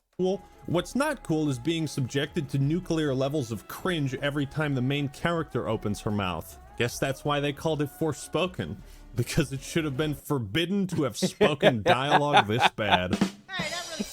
Forspoken was lampooned and memed into oblivion, and that's pretty much all it's going to be remembered for. It's like the Morbius of video games. A lot of people wanted to experience it just to know for themselves how bad it really was. This is one of those games where the content and videos made about it are more entertaining than the game itself. That is something I do now. I do magic, talk to sentient cuffs, kill jacked up beasts. After Forspoken's poor sales numbers, the studio behind the game, Luminous Productions, would shut down on May. Hey, you know what actually made me really proud? Because this game had a lot of hype behind it, and it looked really good. What I actually low-key was proud of the gaming community, because I feel like a lot more people this time said, let us wait to watch content creators play the game before we buy it. and they watched content creators play the game, and they said, how about instead of burning our $70, we just buy something else? Boom. I am so glad that I don't like the price increase of the games going from 60 to 70, but I feel like because of that, more people, except when it comes to COD, are paying attention to the product before they spend the money now. First, which is kind of sad, but at least we got the worst game of 2023 out of our system early, right? Gollum, the day after, Gollum again. Right? It can't possibly get worse. Luckily, the very next day, a miracle occurred. An amazing, unique Xbox exclusive was announced during the Xbox Bethesda showcase, fun. and then it was released on the same day. I don't believe it. I give Hi-Fi Rush the most pleasant surprise award because it's pretty shocking that an action rhythm game would have mainstream appeal, especially after the rhythm genre got milked to death in the late 2000s and everyone got fucking sick of it. It is somewhat interesting that the protagonists and trailers for Hi-Fi Rush and Forspoken are similar, because they're both trying to sell you a main character with attitude. So why does Hi-Fi Rush get critical acclaim and Forspoken becomes a laughingstock? Well, making a good video game has something to do with it, but it's also because Chaya is much more likable and he's not constantly trying to tell us how... You can make an asshole character be likable. I think one of the best examples is Jack from Jack and Daxter. I think he's an asshole, and I think everyone fucking loves him. Cool he is. Hi-Fi Rush has a similar art style to games like Jet Set Radio Future and Beautiful Joe. It's a visual style that, if done right, will look good for decades. It was nominated for 5 different categories at the Game Awards, and I'm happy it earned at least one. Titles like Hi-Fi Rush that are this unique deserve to succeed and be celebrated. The day after Hi-Fi Rush came out, we got what is arguably the best indie title of 2023, Pizza Tower. Made as a love letter for fans of the Wario Land series, Pizza Tower successfully captures the identity of those games. It acts as an unofficial spiritual successor. I ain't never heard of this game. Nintendo hasn't made a Wario Land type game since 2008, so this has filled a market that Nintendo hasn't been willing to tap. No, what the fuck, because I haven't heard of it. That's why it's what the fuck, not what the fuck. This shit sucks ass. Pizza Tower was nominated for Best Indie Game Debut, but lost to Cocoon. Still, that's one hell of a debut, with 98% positive reviews on Steam. It's not my fault that the advertisements didn't reach my ear, nigga. What the fuck you want me to do? Make my own algorithm? I just never heard of it. It's nice to see indie titles like this get the praise and recognition they deserve. I don't know why, but this week in January was just fucking loaded with games to talk about. Why don't you guys ever bring it up in my chat? Tower came something I've wanted for years, a Dead Space remake. I watched Lazzy play this. And thank the marker, this did not disappoint. Well, the And it only looked disappointment cool as was the fuck. story, which I felt the dialogue and delivery were not as strong as the original, but everything else was an upgrade. This was my ideal kind Lazzy sometimes plays games of remake. One that keeps all of the best parts, but expands on it and takes liberties to give us more of what we loved. The changes to Zero G were awesome, as were the new areas and changes to the trans system, which unlike the original didn't lock you into one area throughout a level. For any games in this list that I made a video on, you could check the description if you want to hear more. Would you like to know more? The first Dead Space is a masterpiece. I think I own I either own all the Dead Spaces or all the Mass Effects. Dead Space Mass. I own every Mass Effect except Andromeda because that shit was ass. And luckily, so is the remake. 2023 was a pretty Never good played year any for of them. remakes and remasters, and Nintendo finally decided to remaster the 10th highest rated game of all time on Metacritic, Metroid Prime. I'm still kind of shocked that a Metroid game is held in such I've never high played regard despite Metroid. its but relative obscurity I used to play it on the Game Boy compared to but I never other owned it. Nintendo IPs. And although the price tag might be a little questionable, this remaster was long overdue. Now, if they remake Metroid Fusion, I'm gonna shit my pants. Oh boy, this was easily the most controversial game released this year. all good, Hogwarts Azrael. Legacy. What's life without a little drama, right? Hogwarts Legacy. I was gonna play this game. There was a lot of drama surrounding it, and I was like, "Oh, I'm definitely gonna play it now." sparked a massive boycott because some people don't like what J.K. Rowling has been saying recently, and because we have no concept of game development, well, let's throw all the developers under the same bus and just assume they think and believe all the things that she does. It baffles me that some people are incapable of separating art from the artist. You can absolutely disagree with everything J.K. has been saying. I don't think people okay, were people hyping up? Okay. The combat in Hogwarts Legacy was extremely fun. The first few hours. And the trailers were your first few minutes of seeing the combat.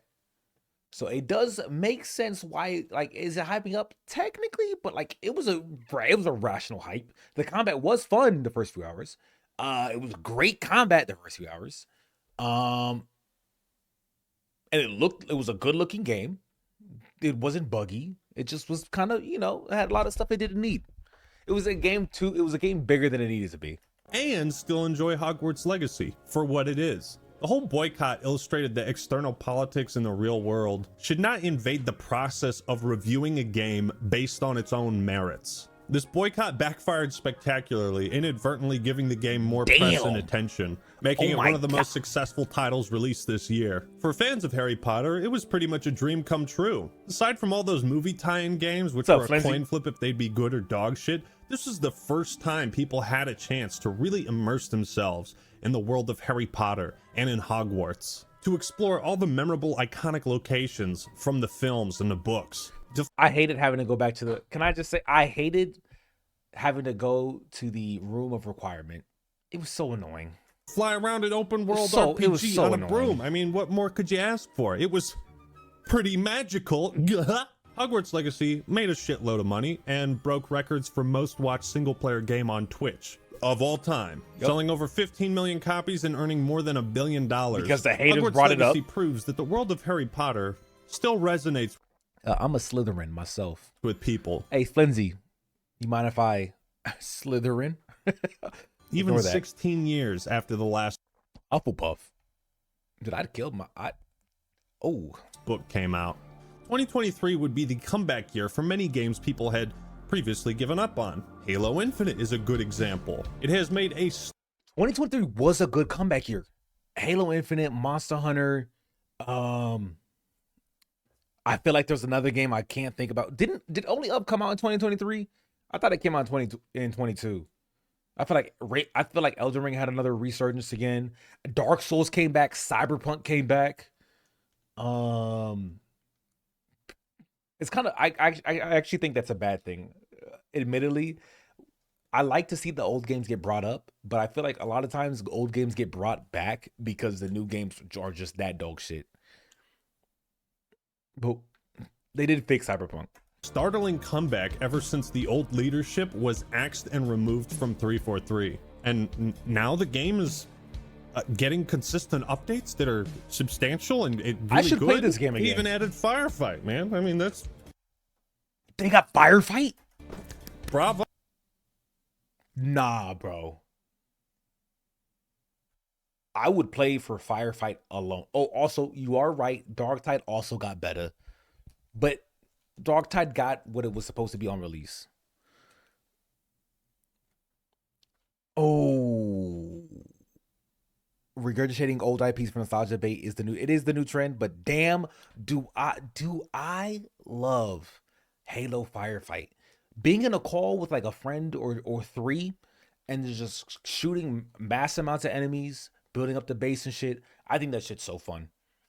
I would love to do Firefight in Halo Infinite. Wow, I'm glad I gave Halo Infinite another shot, and I think it deserved a nomination at the Game Awards for either Best Ongoing or Best Community Support. Like, how the fuck did Destiny 2 get a nomination?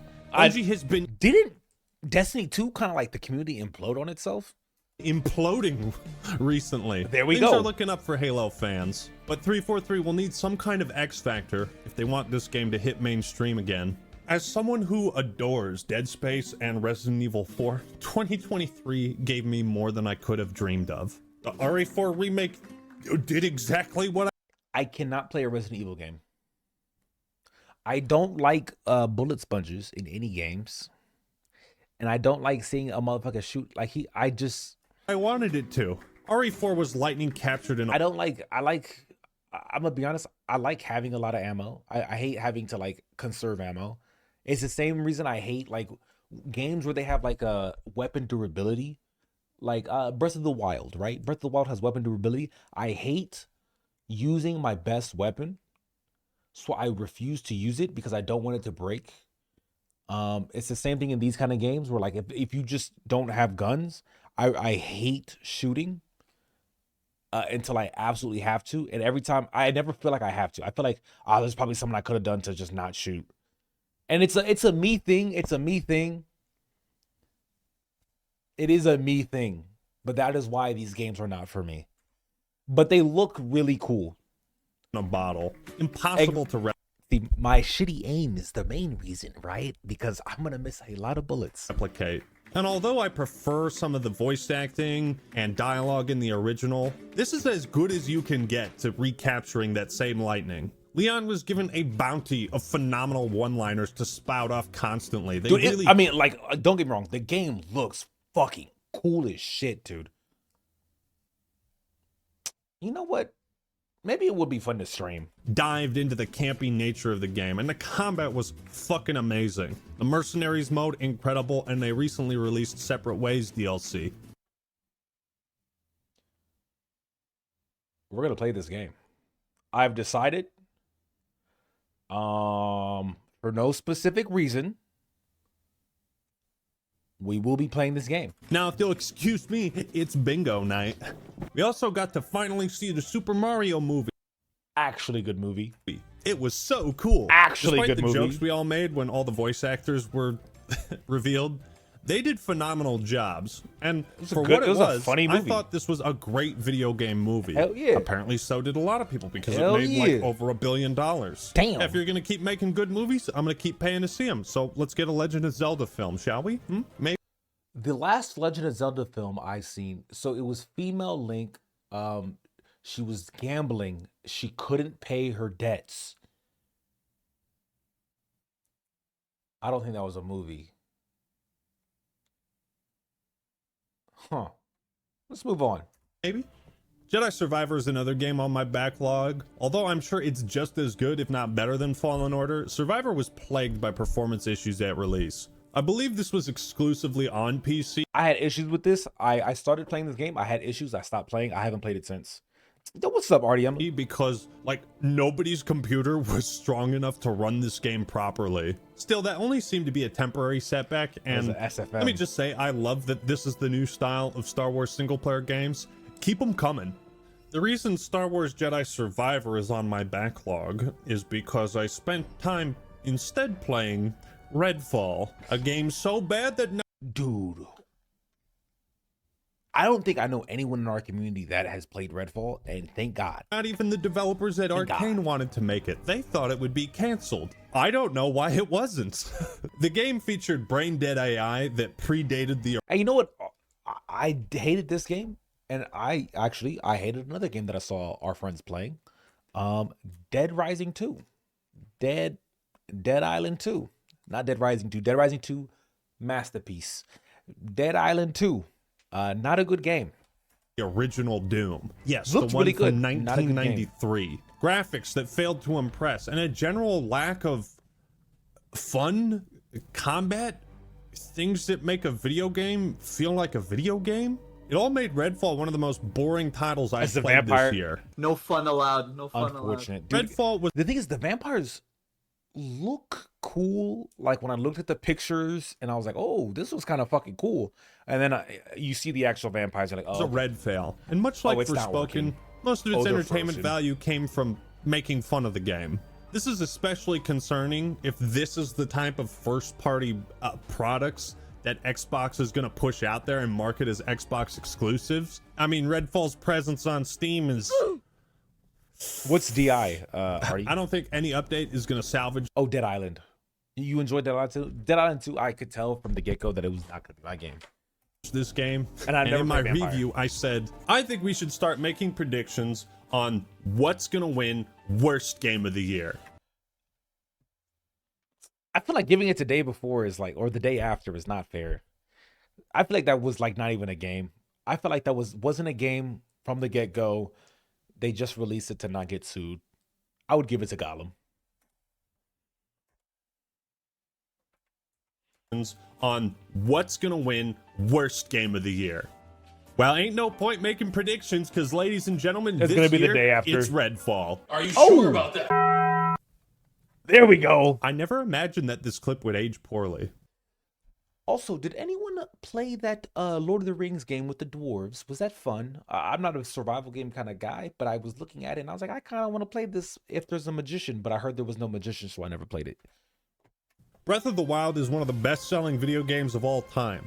So Nintendo saw that and was like, well, let's do that again. So they did. Tears of the Kingdom is pushing the hardware of the Switch to its absolute limits. And Nintendo continues to prove that creativity is more important than raw power. You just have to imagine I thought we were talking about what Gollum. kind of games they could be making if they made a new Switch with the same level of power as the PS5 or Series X. Tears also continues the long-standing tradition of main Zelda games being universally loved by everyone. The new See, I look, I would have loved to play this game, but for the same reason I stopped playing Breath of the Wild, I didn't even bother to get this game. I just hate durability weapons. building and crafting mechanics were a Despise great gimmick. Is there a mod? If there is a mod to not have durability, I play it. It's kind of like a modern-day Majora's Mask in that its predecessor was so fucking good, they didn't need to build a new foundation or change much about it in the sequel. Just add some new bells, whistles, gimmicks, and critical acclaim awaits ye. I love when developers know what we want and love, and just opt to give us more of it, instead of trying to reinvent the wheel. So many good games came out this year, man. But the Lord of the Rings Gollum is not one of them. There The we Gollum go. game is so awful that the developers couldn't even spell the title right in their apology Enshrouded. Remind me about that after this video. I want to look at it. post. We would like to sincerely apologize for the underwhelming experience many Fair, of you have Lone had Wolf. with the Lord of Ring Gollum. Lord of Ring. Not even Lord of the Rings? The Lord of the Rings. The Lord of... Many of you have had with the Lord of Ring Gollum. That's trademark, huh?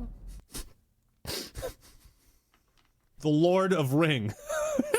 Do I need to say anything more? I mean, that kind of sums it up. By the way, don't forget, within the next, I think it's 3 or 4 hours, Solo Leveling Episode 2 comes out.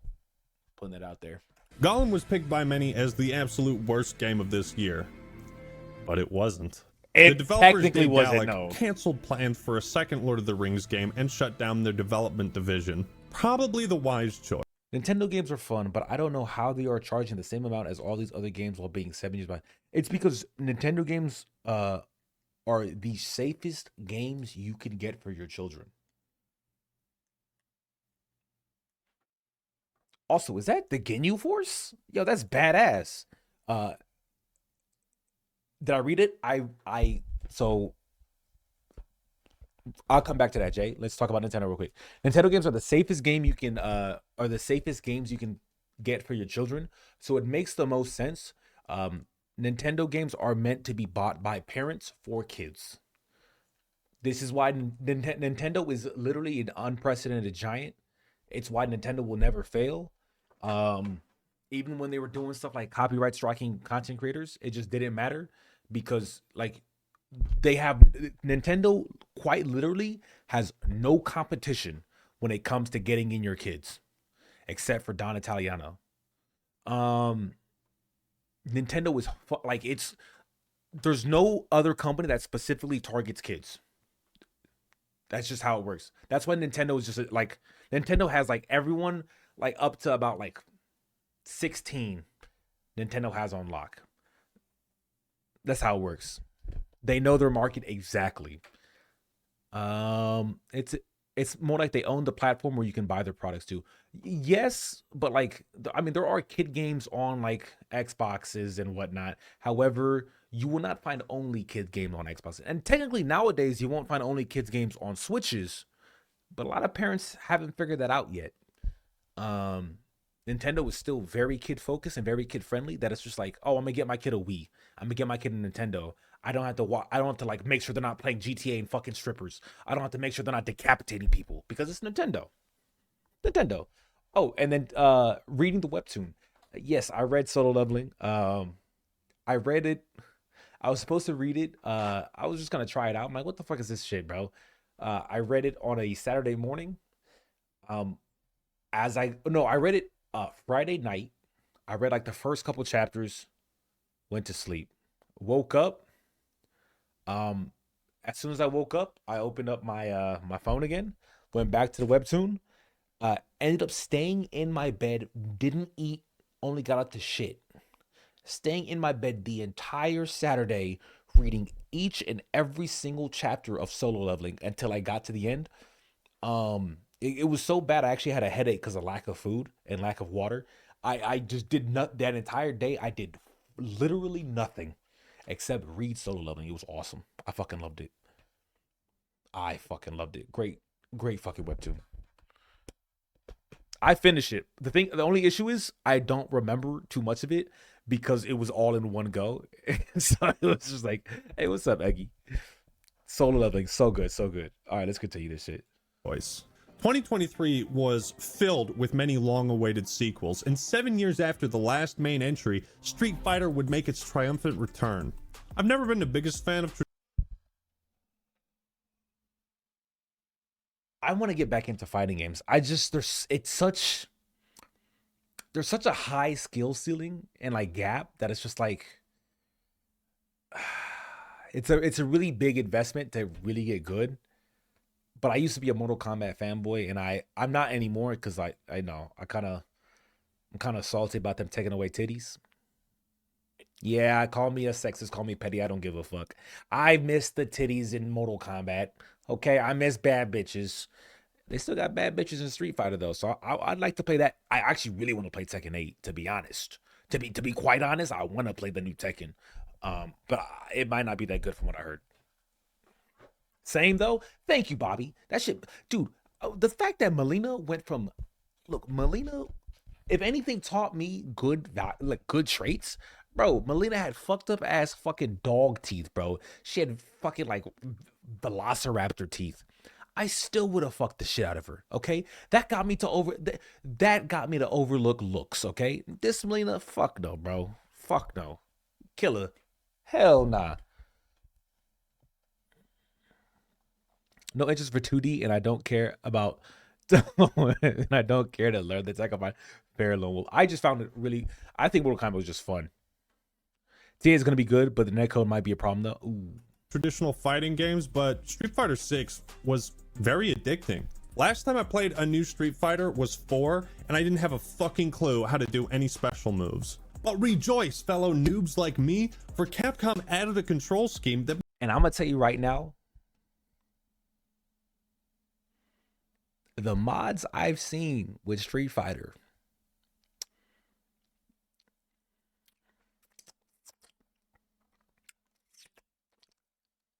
so Enshrouded and Grand Blue Fantasy, I'll look those up.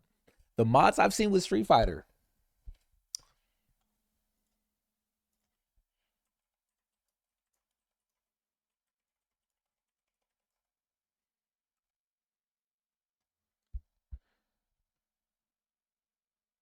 ignore the fact that this says watched already.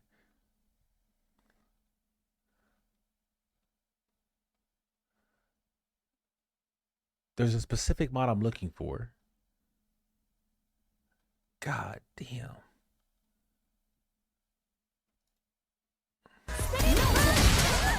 This ain't even modded, bro. Nah, we going back to Street Fighter. The Calvin Klein mod. Lone Wolf. I could fuck you right now.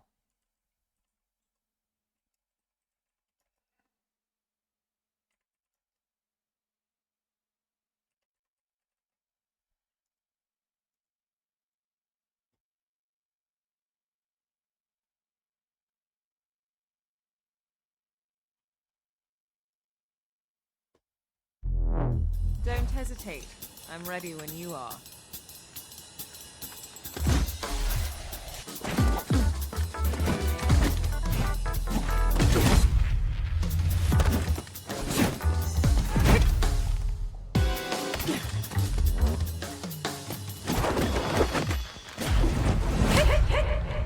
See, like this is the shit I'm talking about, bro. Like this is the shit I'm talking about.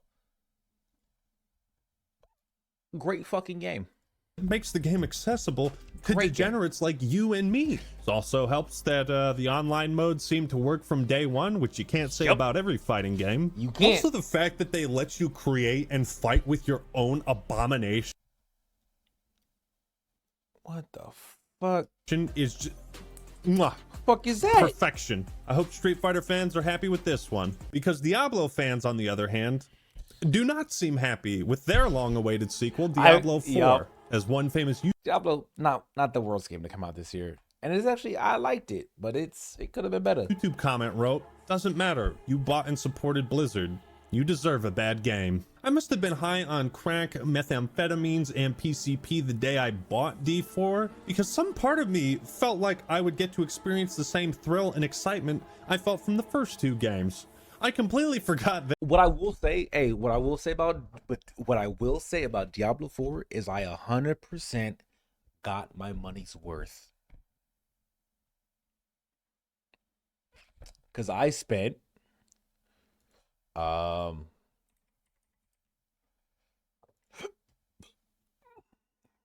checking my time. I'm checking my time played real quick. Battle.net, don't make me add my password, cause I don't know it. How do you see how long you spent in the game? On Battle.net? Is there a way to see that? Is there like a playtime? Is there like an hours played? Is that like a thing? Is that just not a thing on Battle.net? There's no way Battle.net doesn't have a this is how long you been playing for, nigga. There's no way. Diablo 4 was my first Diablo game, so I couldn't tell you. Honestly, I couldn't tell you what's like a good Diablo game. But from what I hear, Diablo 2 Resurrection is fucking amazing. That's what I hear. Never played it, but that's what I hear. And I heard Diablo 3 was not amazing. Which I wish I would have known first, because then I probably would have not bought Diablo 4 immediately. But it was still, yeah, I still liked it. I still got my money's worth, but like, I just wish it was better. Whatever. I can't see how long I played it. I definitely have over like 100 hours in that game. That Activision Blizzard these days only pumps out soulless factory line garbage, devoid of passion, life, and respect for its fan base and franchises. Most of Blizzard's existing fan I love how dark it was. I love like the grit behind it. That's about it. I feel are people like me who stick around in vain, desperately trying to relive the glory days. Those days are long gone, unfortunately. Diablo 4 was fun at first, but I will say when I played Diablo, the reason I liked Diablo so much when I was playing it is because this is how I imagine like a Warhammer fantasy isometric game would be, bro. Like here, like the demons of chaos, like the corn demons. Like I was just like, dude, like it really. I played it because it really made me hope for a Warhammer version of it. And I could just like change things in my mind to make it seem like Warhammer. It quickly became apparent that the game was as wide as an ocean, deep as a puddle, designed more to exploit the player than to give them enjoyment worth $70. Every rotten tactic you can think of was used to artificially increase player retention. Never played any of those. And these tactics don't work on me because Never the best bought any of tactic those. is to just make a fun video game. Yep. While franchises, I will spend hundreds of dollars on a game that is fun. I do not mind. I do not care. If the game is fun, I will buy transactions. I did not buy a single cosmetic in what's that game? In Darktide until they made the game what it was supposed to be, and now I no longer care. I will buy any cosmetic I like because I think the game deserves it. I think it's fun. Like Zelda, Pikmin, Street Fighter, and Dead Space. I would never ever buy anything in I would never ever buy anything in Overwatch. I will not buy the battle pass again. I'm not gonna buy a skin. I'm not gonna buy a hero. I will never put another dime into Overwatch for as long as I live, because that game they took it and they threw it down a fucking drain. I'm starting to play it again just for the tournament that's coming up next week. Other than that, they're not getting a fucking dollar out of me ever again. The most they're going to get from me is another player playing on their fucking servers, okay? That's all they're going to get from me. I did pre-order. Stephanie talked me into it, but it's really just my fault for being talked into it.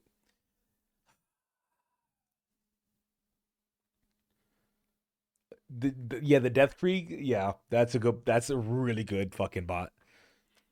Am I in the tournament? I hope I'm in the tournament. I better be in the tournament. I don't think they released who's in the tournament yet. But if I'm in the tournament, if I'm not in the tournament, I'm uninstalling the game again. I only have it installed at the moment because I'm like, oh, you know, let me get ready. But like, nah, fuck that shit. Tomorrow I was thinking about streaming it for old time's sake. Because there's been a while since I've done an Overwatch stream. And like, some of y'all remember when I used to do those. You better not be. Take 5+ years to release a new game, they make it worth it. They make it for the fans. Blizzard does not. And Diablo 4 is one of my 3 nominees for most disappointing game this year. By the rings. A new Pikmin game? After an entire decade, the patience of Pikmin fans has paid off. For many years, Shigeru Miyamoto had been teasing us, I don't know what this going game as is. far back as 2015. I know nothing about when this he game. said the game was nearly complete. Bet Eucalyptus. That was 8 years ago, but I remember your famous quote, and the game is fantastic, so I'll let it slide. A lot of people The speculate. closest I've gotten to ever playing Pikmin was Super Mario Ultimate, where I was like, what the fuck is this character? Oh, I think I remember the name Pikmin. And that's it.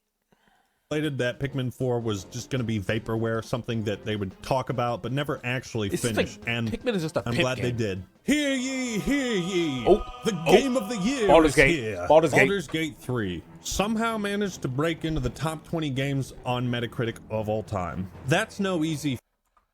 Managed to break into the top.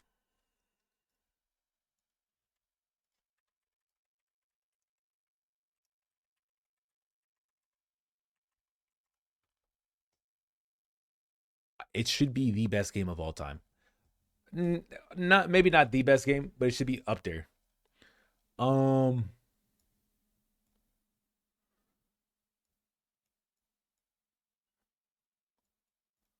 do I make it show?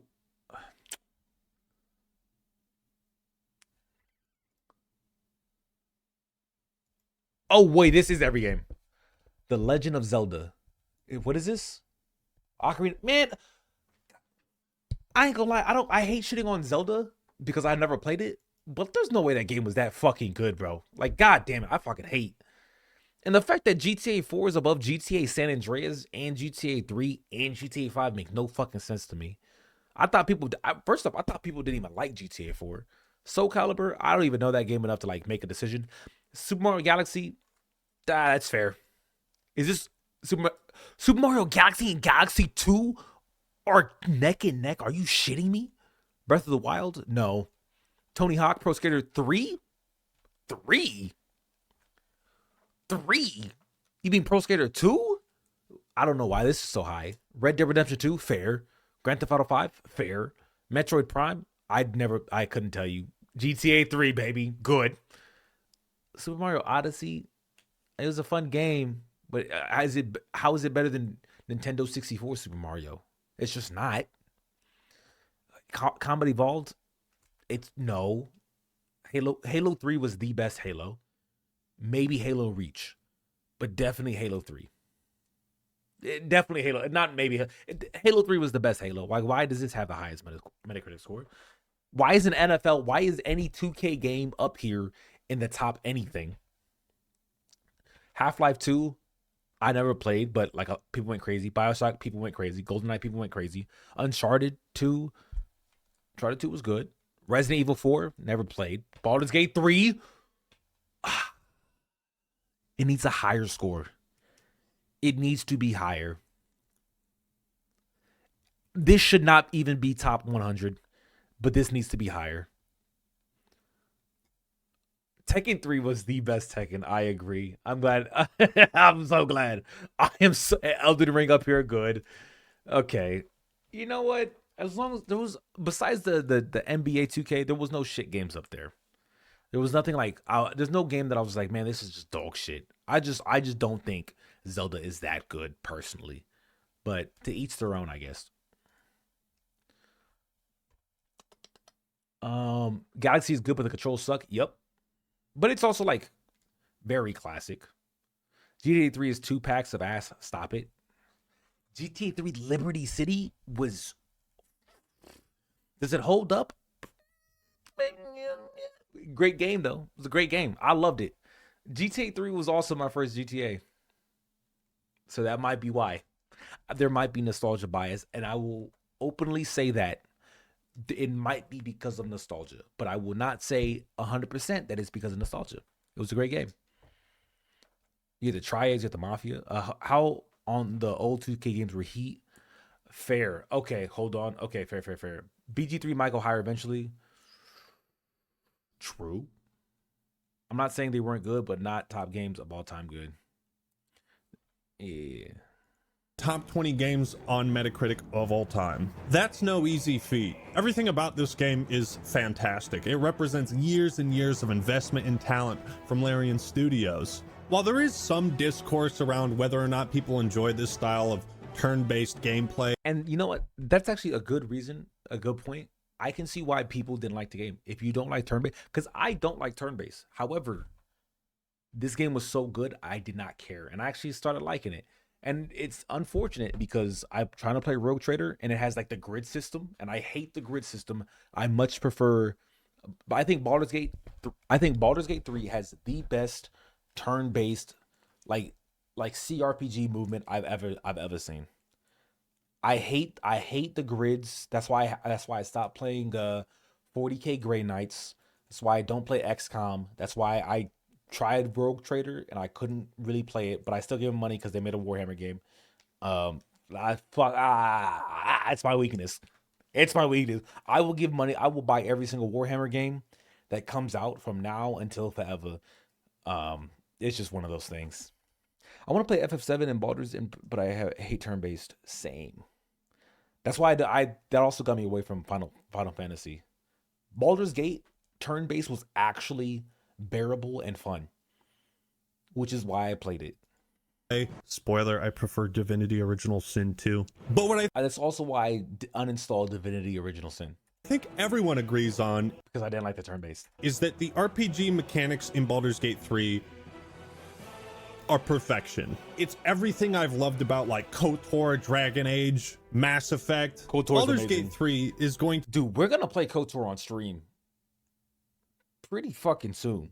To be a landmark title for a long time, a benchmark that many others will try to hit, but very few will ever reach.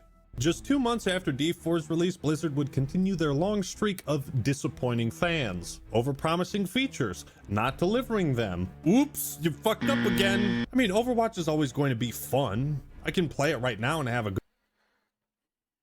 That's a good point. Good time, but lying about features, promoting this PvE mode that's even better points. Never intended on finishing, using that to promote the game. It's just all the shit around Overwatch. Making me pre-order pre-order it, it bad just taste to in my fuck mouth. me in my I mean, ass. this really was one of the laziest sequels I'd ever seen.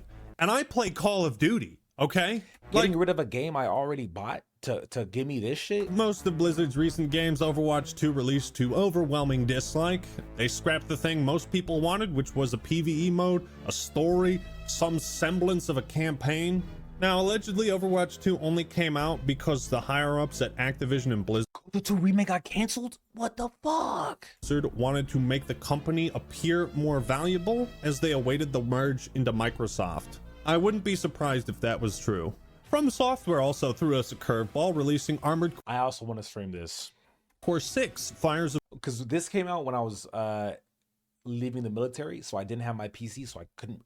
It literally, the day I had to pack up my shit was the day this game came out. So I stayed up way later than I was supposed to, played the beginning part of this game, put my shit in a box. I haven't touched it since. Of Rubicon. I reckon I'm one of many who decided to try this game out simply on From Software's reputation after falling in love with their Souls games, and it's pretty good. Kind of reminded me of Custom Robo, the way you can change all your mechs. It's like a bullet hell game. It's a lot of fun. The only downside is the story's non-existent, but do I even care? Not really. I just want to shoot robots. Yep. Ladies and gentlemen, Overwatch 2 and Diablo 4 are two of the nominees for most disappointing game this year.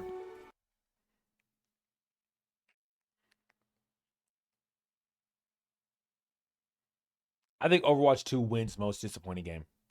I think he's going to bring up the day before, but I think Overwatch 2 legitimately deserved, because the day before, everyone was already like, nah, this is probably just like a knock. People already knew it was going to be a bad game. 100%. Because of the hype that had been building up for years. Nah, people knew it was gonna be a bad game because they saw like people were poking on like, wait, this is different than this. This is different than this. Day Before was not as disappointing as people make it out to seem. Overwatch 2 was legit because it took a great game it took the great game of Overwatch. They literally stopped developing like the last 3 years of Overwatch so they could make Overwatch 2. They promised so much shit and then they released it and none of that shit came true. Except for the 5v5. Except for removing one more person. Overwatch 2 was the most disappointing game. And Diablo 4 is better than Diablo 3. Also, why do I have the Ring of Death? But Starfield is the winner. Oh yeah. Oh yeah. Nope, I take it back. I would like to take it back. My mistake. I thought he was talking about Day Before. It definitely goes to Starfield. 100% goes to Starfield. Now, don't get me wrong, I think this game offers a much better single-player experience than Diablo 4. There are times when I've had a lot of fun with it, but like Diablo 4, the longer I played, the more boring it became, which is kind of what you expect from most games. And the reason I think it's the most disappointing game is because people expected a lot from Bethesda. But the thing is, I'm gonna say this, and this might be a hot take. I have bought every single version of Skyrim. And I am glad I have bought every single version. I have been glad every time. Every time I thought it was money well spent. I more than got my money out of Skyrim. Every time I bought a different version, Anniversary Edition, Ultimate Edition, VR Edition. Actually, VR is probably the only one I didn't get my money's worth out of. That's just because like I decided just not to do it, which is my own fault. But nah, I mean, they could release another version of Skyrim next week. Call it the Master Edition. Fucking call it Master Edition. I'll buy that one too. I will buy every single version of Skyrim because I just love the game. I love it. I think it's one of the best games of all time. I think if Skyrim and Elden Ring had a baby, it would actually unironically be the best game of all time. I rewatch the video every time there's a new Bethesda game coming out.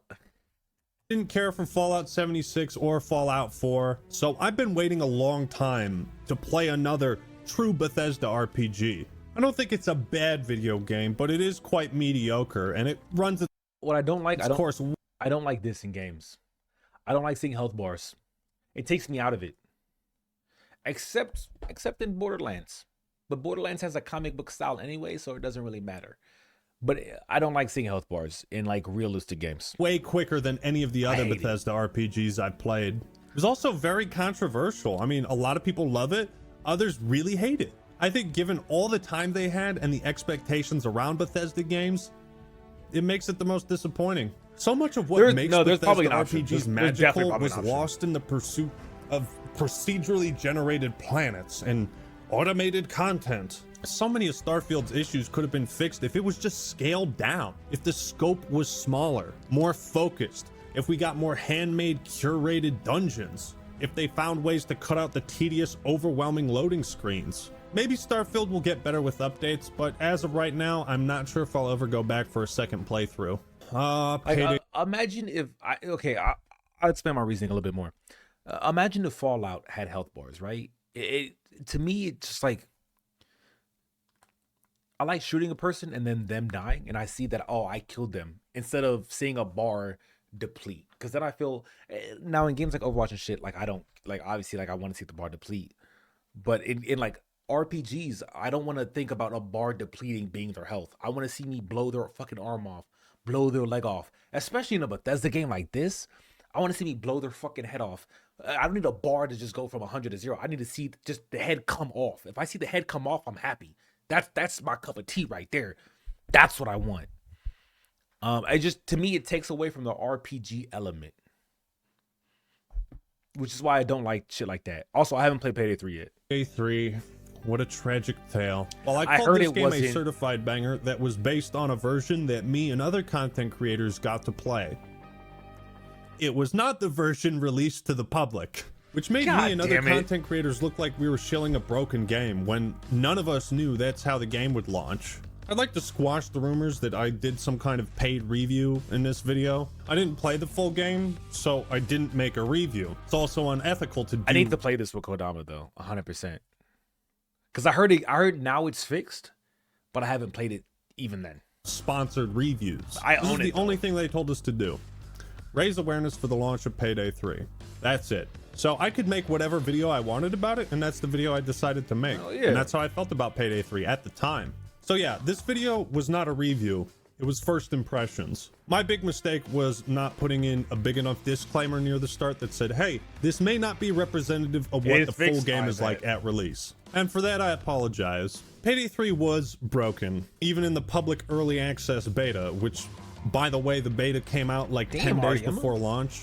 And as a newcomer to the series, I wasn't aware of the many downgrades from Payday 2. In a baffling decision, Starbreeze elected to make the game online only, which becomes a big fucking problem if your servers don't work. Overall, Payday 3 was a massive disappointment for everyone involved, myself included, and I wish they had delayed it or been honest with us about the state it would release in.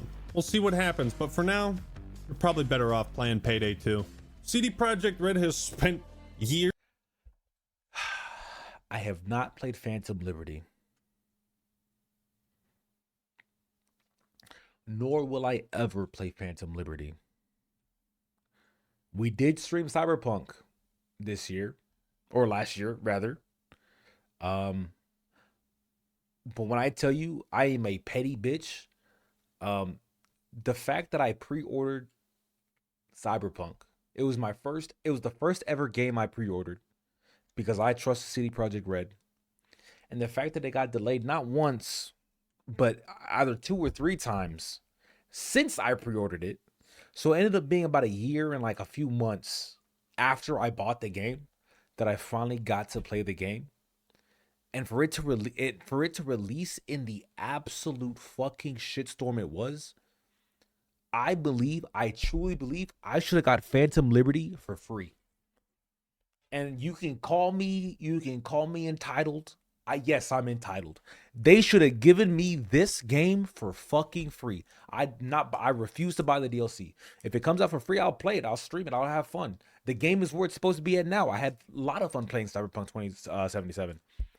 But this DLC I should have got for free for wasting my goddamn time. Because it took me 2 years to finally play this game because it was so broken for so long after launch. I deserve this for free. And I out of principle, I will never buy this DLC. If I get gifted it, I'll play it. If they give it to me, I'll play it. But I deserve it for free. My friend never touched Cyberpunk after the botched launch. It was bad, bro. It was really bad. I felt like a fucking I felt like a jackass, a donkey. I felt like a donkey when I played the game. The mouths weren't moving. Cars were teleporting in on me. Motherfuckers were disappearing as soon as I looked away from them. I felt like a fucking retard. And I was just like, oh, okay. This is what I fucking get. You played NB from launch? Hey, look, I should have got this for free. I stand by that. And a reported $62 million budget to repair their image and that of Cyberpunk. From the sounds of it, they have succeeded. In the eyes of many, they've completed their redemption arc with Phantom Liberty, and it appears the DLC is an improvement to the base game in virtually every category. I'll make a video about it someday and bring back Johnny Acting Hand. If you thought Gollum game was bad, Skull Island Rise of Kong is here to shatter your concept of reality. What? The budget for this game that came out this 2023 game apparently was $3, and it clearly shows. I don't know what's more impressive, that this game launched on every platform or that they're charging $40 for this. Okay, nigga. Okay, first off, what the fuck are these L dollars? Second off, what the fuck is that price point? Pig slop. Apparently Rise of Kong had a rush development and the developers were forced to crunch? What the fuck for? What was the rush? Who was desperately awaiting this game? They didn't even finish the cutscenes. What did you think was gonna happen when you launched the game like this? Rise of Kong is dope. I could see this being like a $5 game and it actually being like funny, right? I could see paying $5 to play this game. It's a funny little time. It's just like, look at this goofy ass game. I ain't paying 40. If I could pay $40 for this, I'd call Congress. Totally bad. I'd write a letter. Because it's not nearly as cringe and funny as Forspoken and Redfall. You can only tell one joke about this game. Wow, it really sucks. It still amazes me sometimes that Nintendo continues to innovate the Mario franchise. I saw someone even playing after this in almost 40 TwitchCon, years of games. and I actually thought when it there looked is a amazing. fine addition to the series. I'm not it's a like playing a platformer, though. regular Mario Bros game, but on acid. A lot of fun. Another year, another.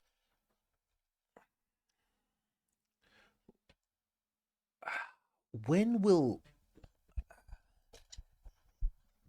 First off, this release on the Marine Corps... Look, November 10th, the Marine Corps' fucking birthday. Fuck these bitches, bro. Fuck these niggas. When will people stop giving money to this shit fucking company, bro? This shit fucking... I hate it, bro. The fact that every single map in Modern Warfare 3 was just a copy from Modern Warfare 2, but not Modern Warfare 2, the second one, Modern Warfare 2, the first one, blew my fucking mind, bro. The fact that it was a $70 game and people out here giving $70 to play a game that already came out over a decade ago baffles my mind. I'll never understand it. I played Modern Warfare. I had a lot of fun. I got upset with Modern Warfare. I played the new Modern Warfare 1, 2. I played that game. Got very upset about the unoptimized updates because it was like 100 gigs every update. And I'm like, bro, I'm on shitty ass Barrick's fucking Boingo Wi-Fi. This takes me a whole fucking day. So as soon as I get off of work and I want to play the game, I have to fucking spend the entire fucking night sleeping while I install it. And then the next day I come back. Oh, you guys had to make another fucking change, another 100 gigabyte. Sorry, I'm going on a rant. Anyways, that turned me off of Modern Warfare, but I still thought it was a good game. Cold War, ass. Modern Warfare 2, ass. Modern Warfare 3, ass. Bro, Another stop Call of playing Duty. this. Stop, Modern Warfare 3. stop giving these fucking bitches money. God damn. However, broke new ground by becoming the lowest rated game in a series that produced But how much money did it Vanguard make? and Ghosts. How much money did it Luckily, make? the multiplayer has a strong appeal to hardcore and casual fans. Fuck it. Sledgehammer are No. updating it constantly and doing their best to make fans happy. We're not I going was to talk waiting for about the sale campaign, fair. though. Not only did we get a trailer for a 1,000 Year Door remake, I'm so happy. But Super Mario RPG also got a remake. Do they just Truly keep a blessed making year Super for Mario Marios? fans. This year, Rockstar officially announced GTA 6 and put out a We never watched the announcement, did we? trailer that gained more views in a matter of days than the GTA 5 trailer did in a decade. You don't have to be Nostradamus to predict that GTA 6 is going to have the biggest video game launch of all time. Yep. And I'm excited to see what GTA 6 is going to break the internet, I think, for a good while. The thing that really upsets me, it's okay not to like GTA 5, but I think even you not like GTA 5, you understand GTA 6 will be the biggest game, probably ever. When it launches, it will be the biggest game in terms of like, people are gonna go crazy. Unfortunately, it's probably not going to release on PC right away. And I absolutely refuse to buy a whole ass $400 console to play a fucking game. I'm not doing it. I'm not doing it. I'm just not doing it. I might buy a PS5. See, the thing is now, if I bought a PS5, I would buy it. It would be God of War Ragnarok, and it would be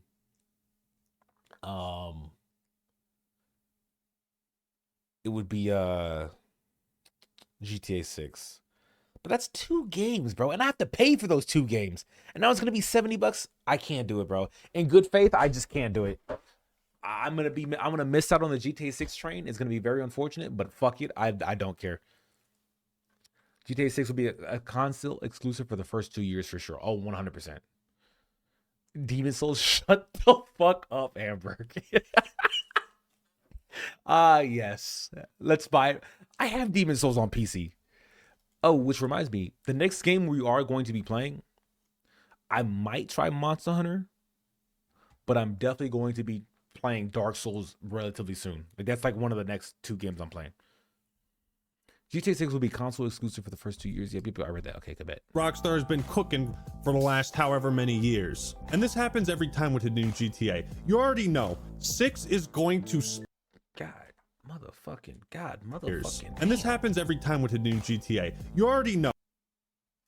6 is going to spark the most annoying discourse you've ever heard around a video game. What the fuck? I really hope they have a Theo Von radio station. I think everyone is hoping for that. Everyone wants it.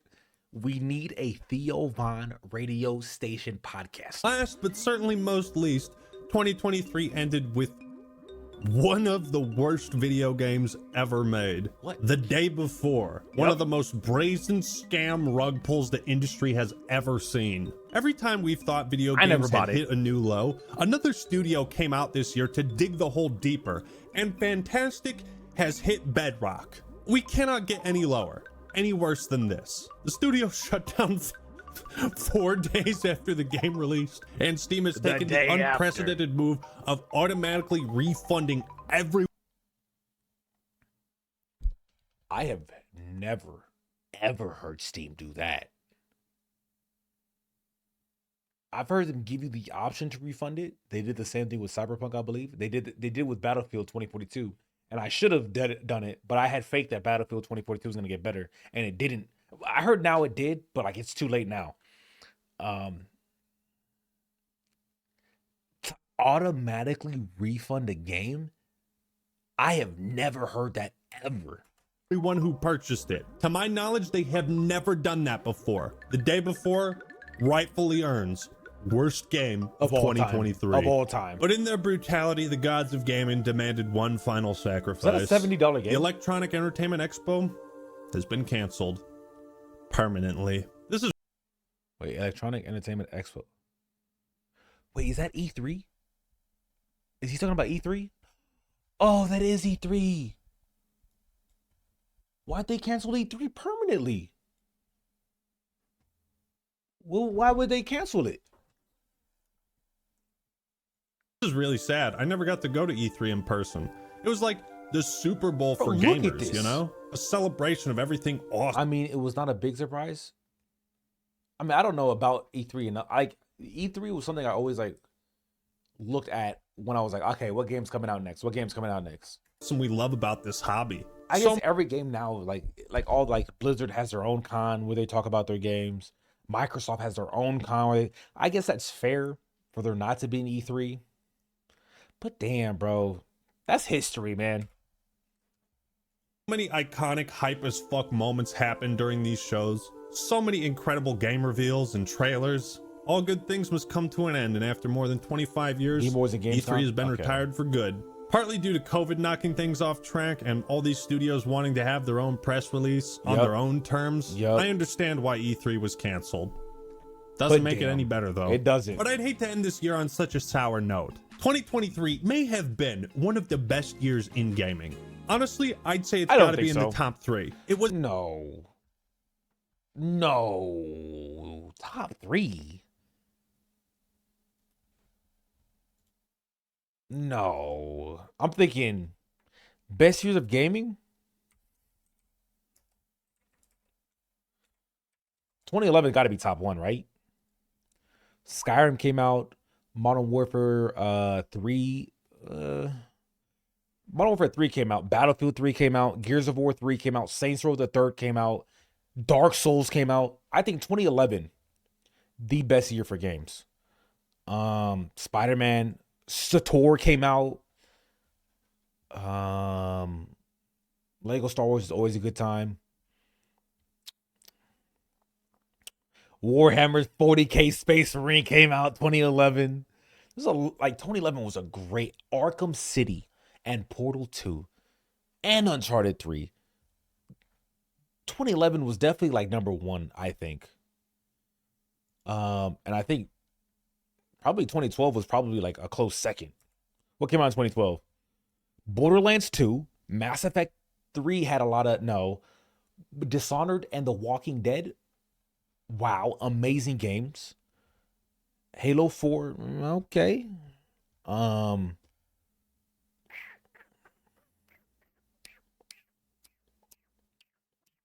Maybe 2012 wasn't as big as I thought.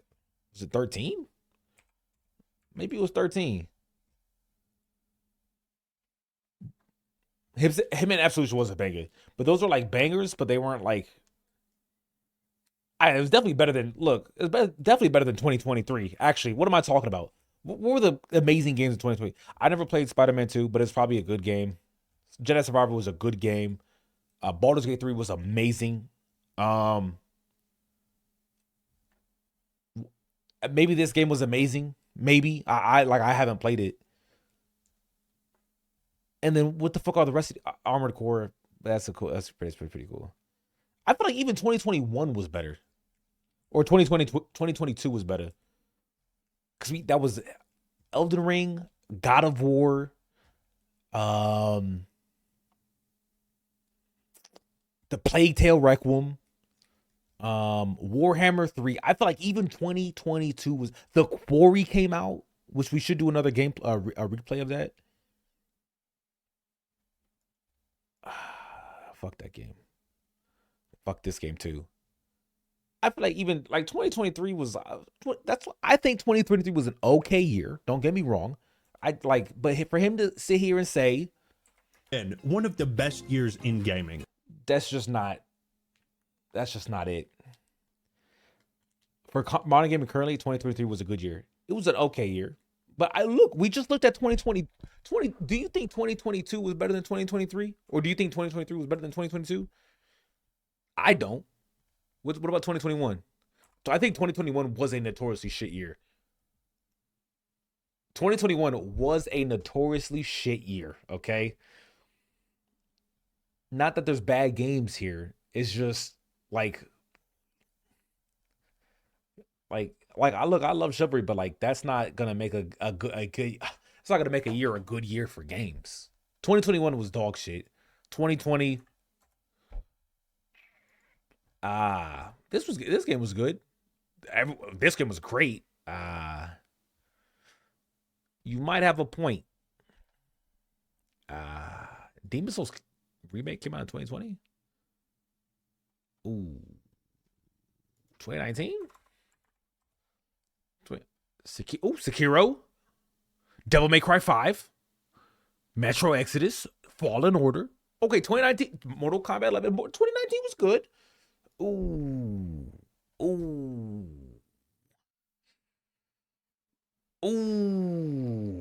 Borderlands 3. Shenmue 3. Shenmue 3. I just learned about that recently. But other than that, I mean, 2018, last year, good, amazing, wow, holy shit, holy fucking shit. Forza, it's a Forza game. It's Black Ops 4. Ooh, shit. Wait a minute. Ooh, shit. Hold up. Wait a minute. Let me put my penis in it. This game definitely did not come out in 2018. Look. Ooh. God damn. Look. Nah. 2021 and 2020, not so good years. 2022, great year. 2023, I think 2023 was pretty good for games. Pretty good. 2018, badass as fuck. Honestly, I'd say it's 2022 had Elden Ring, by far the best game. I do think my top 3 games of all time, Elden Ring, Baldur's Gate 3, and Skyrim. Top 3 games of all time. No. Whoa. Steve-O. Just because you got burnout of Among Us did not mean Among Us was not a fabulous game. It's a great game. It was the content that came out of Among Us was so entertaining. It was so fun, and it got so many people through COVID. All the Disguised Toast mid-game. It's only a mid game if you suck at the game, bro. What you mean? Town of Salem is.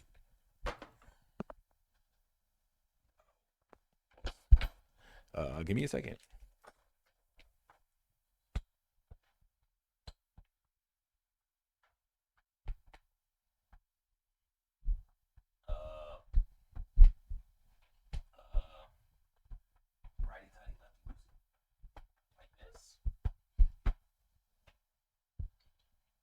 Fuck it. I'll just hold this bitch. Bro, Town of Salem, it's the same game, dog. That's the same game. Town of Salem is Among Us. Among Us is Trouble in Terrorist Town. Trouble in Terrorist Town is Mafia, if you ever played Mafia. It's a reused game format, but it's a very fun party game. The only reason anyone got Among Us is because they were stuck in. No, it was a fun ass game. No, you are being absolutely facetious. The fact that you liked Town of Salem and didn't like Among Us, I don't even know how that's even possible. Because they are quite literally the same game. Like, they are the same game. The same shit happens, except instead of like going to sleep and then making some random arbitrary guess, you actually like are doing stuff. A fun social deduction game.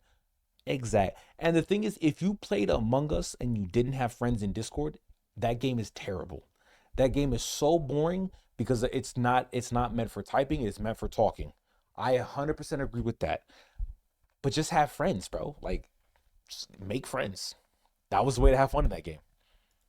Got to be in the top 3. It was a year of extremes. We saw the best and the absolute worst that this industry is capable of. I'm excited for 2024, but I doubt we're going to see as many exciting games. I just want to take a moment to thank you all for supporting the channel. Nah, but I will say the best version of that game, TTT. TTT was awesome. I love Trouble in Terrorist Town. Oh my God, that was so fun. Continuing to watch, hitting that like button and that subscribe and the notification bell. Nah, but On the Rail 2023 has been amazing. I've got a ton of great ideas moving into 2024, and I'm excited and thankful to have an audience as awesome and dedicated as you guys. No. Thank you for all the support this year. I'll see you in 2024. I'll come back to that. All right, everyone. That's all I got for this year. This is the Act Man signing out. Peace. Thanks, Act Man. I'm going to like the video. I'm going to give him a sub. Y'all know who he is, but here's the video. I'm going to copy paste it. Whoops. Nah, bro. This year has the potential to be a crazy year for games. They did postpone GTA 6 to 2025, right? But Dragon's Dogma 2, Helldivers 2, what else do we got? I feel like I'm missing a couple games.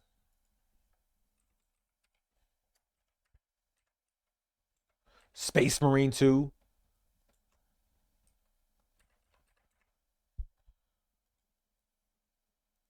Stalker 2 is coming out. Smite 2 is coming out this year? What the fuck?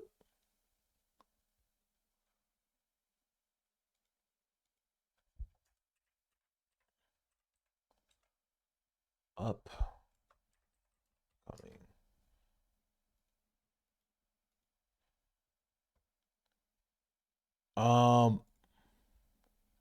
2023 was heralded as the biggest year in the history of video games.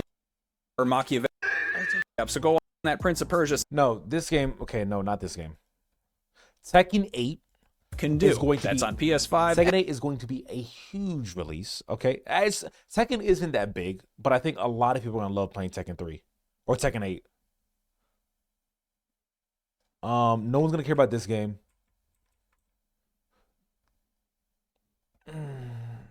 I don't think anyone's gonna play Suicide Squad or Persona 3. Helldivers is gonna be cool. And wearing its Starship Troopers influences even more proudly on its sleeve. Would you like to know more? What else we got? Skull and Bones is not going to be big. I saw gameplay of Skull and Bones, and I'm gonna be honest, fuck it. Nah. They took, like, it's not your. They don't understand why the combat in Black Flag was so fun. It was because you felt like you were piloting a real ship. You felt like a real fucking pirate. You weren't firing off each individual cannon at some random ass angle. You had to do broadside shots. You had to command your crew. You were doing some fun shit. It was kind of like Guns of Icarus. Final Fantasies, I'm not gonna play it. Homeworld 3. What the fuck is this? On PC, so here's hoping it can adapt to life. Homeworld 3 is the long overdue follow-up to a beloved deep space strategy game that was released over 20 years ago. On March 8th, this franchise emerges from cryosleep on PC, so this has potential to come out of nowhere, but like I don't think anyone knows what the fuck that shit is. No, another huge release. Dragon is talking about 2. Especially considering the fact that GTA got pushed to 2025. This will probably be the biggest game release of 2024. And this comes out March. I assume it will be the biggest game release of 2024. Don't get me wrong, I love Space Marine 2. And for me, that'll be like my biggest. Maybe. I don't know. I'm really looking forward to Dragon Dogma 2. But this game is going to like legitimately just break people. I don't think definitely no one's thinking about Princess Peach. Did this game eat you up? Not come Developed out by yet? Chinese studio Game Science, all to the West. Zone, that's on new gen and PC. No.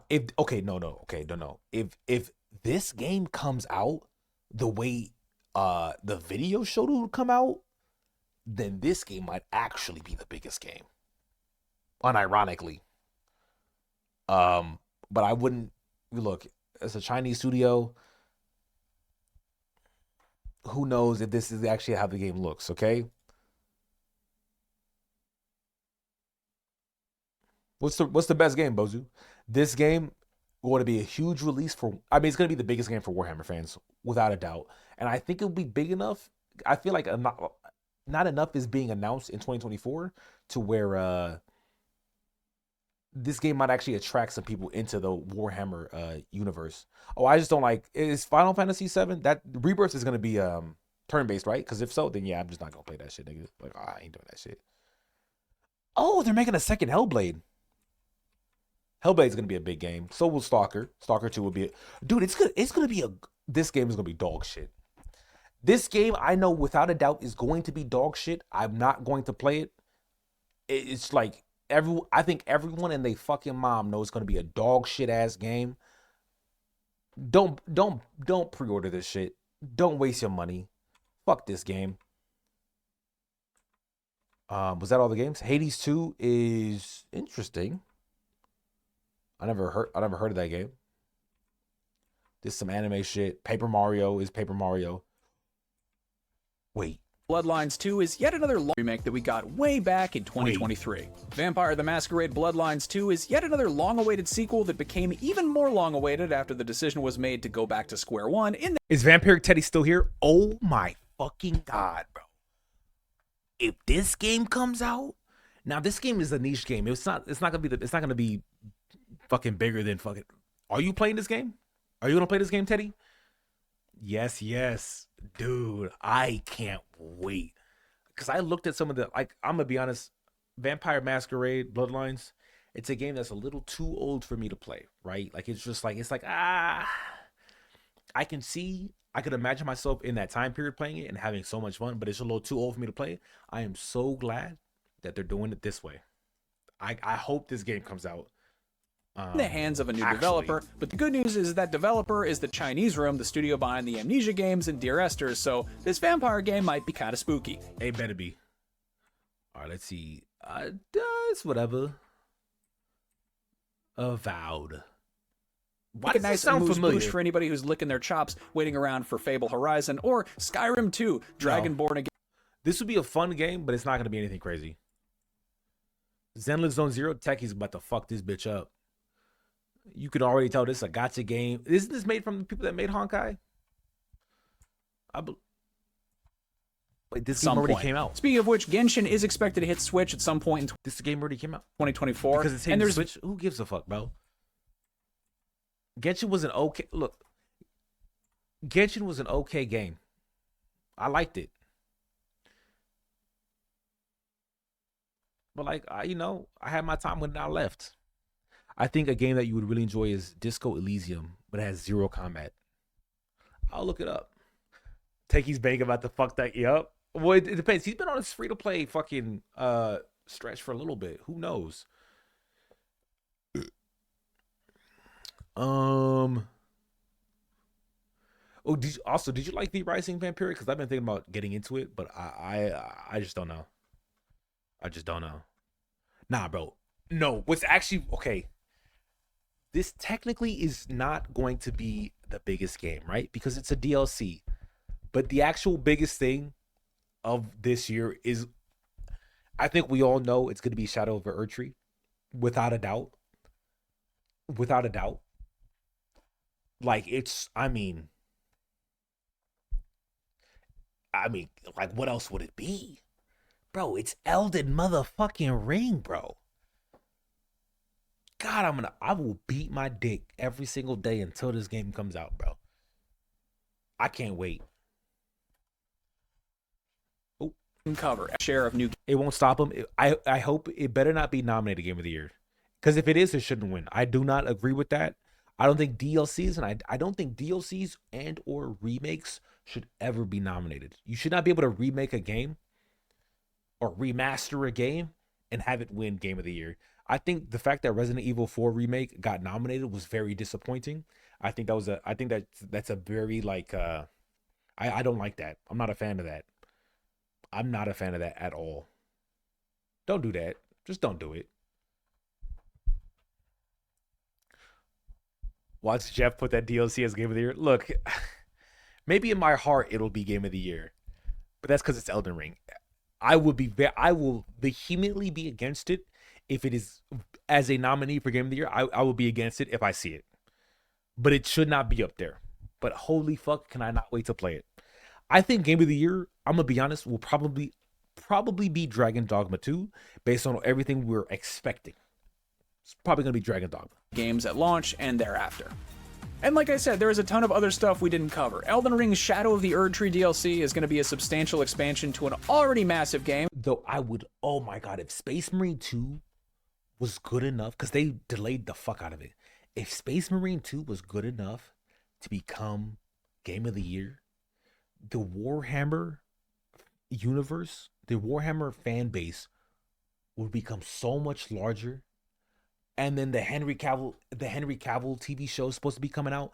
Dude, it would be so good for Warhammer. I don't think it will be, because I love Warhammer Space Marine, but I don't think it was like a great game. You know, it was a good, fun game that I loved because of Warhammer, but it wasn't like a great game if you didn't like Warhammer. It was like okay, this is kind of fun. Holy shit.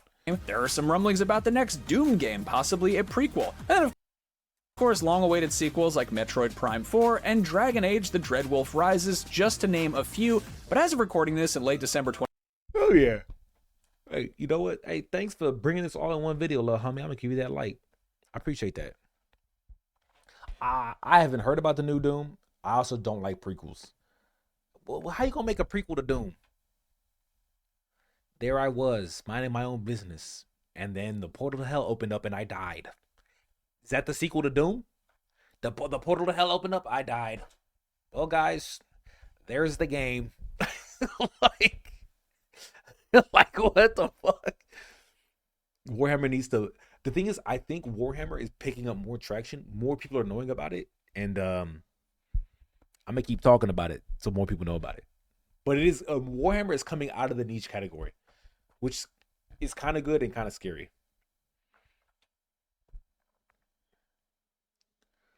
It would be more telling how they made it feel. True. It's on the verge of busting. I can feel it. Nigga, we talking about the same. Oh, anyway, I should end stream though, because I gotta fix my mic stand, and like Rob should have started. Oh, he's streaming on Kick. Well, you know what? Hey, let's raid Lauren. I love this bitch. I normally am not streaming late enough for her to ever get a raid from me.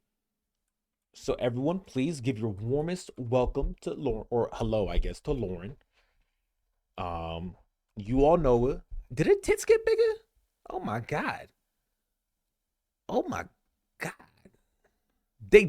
You sure they didn't? Oh, you say nah, you're not gonna give your warmest welcome? Man, fuck you, Bozu. Fuck you, nigga. Bitch ass nigga. Also, where'd the raid go? Good stream today? Thanks, bro. I didn't want to be a bitch and not stream today because I was about to not to. But I was like, nah, bro, we're going to fucking stream. Oh, tomorrow? No. Tomorrow? So I've been running into these videos by this nigga named Dr. Umar. And he says some of the craziest shit I've ever heard in my life. Like, some of it's mad funny. I don't know how much of him is a troll, how much of him is real. But I plan on getting a collection of the videos. We'll have them set for tomorrow. We will be watching and reacting to Dr. Umar. Do you already know who that is, Steve-O? Dude, Dr. Umar. Yup. You know him. I know him. There's a good chance I'm going to be quoting a lot of the shit he says, because a lot of shit he says is so just outlandishly wild that you can't help but quote. You feel like you heard that name before? Well, hey, come by tomorrow, Teddy, 1 p.m. CST, just like normal.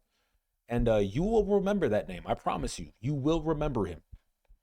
It will be hard to get it out. Is the raid happening? Like, what? I can't, it doesn't tell me that I'm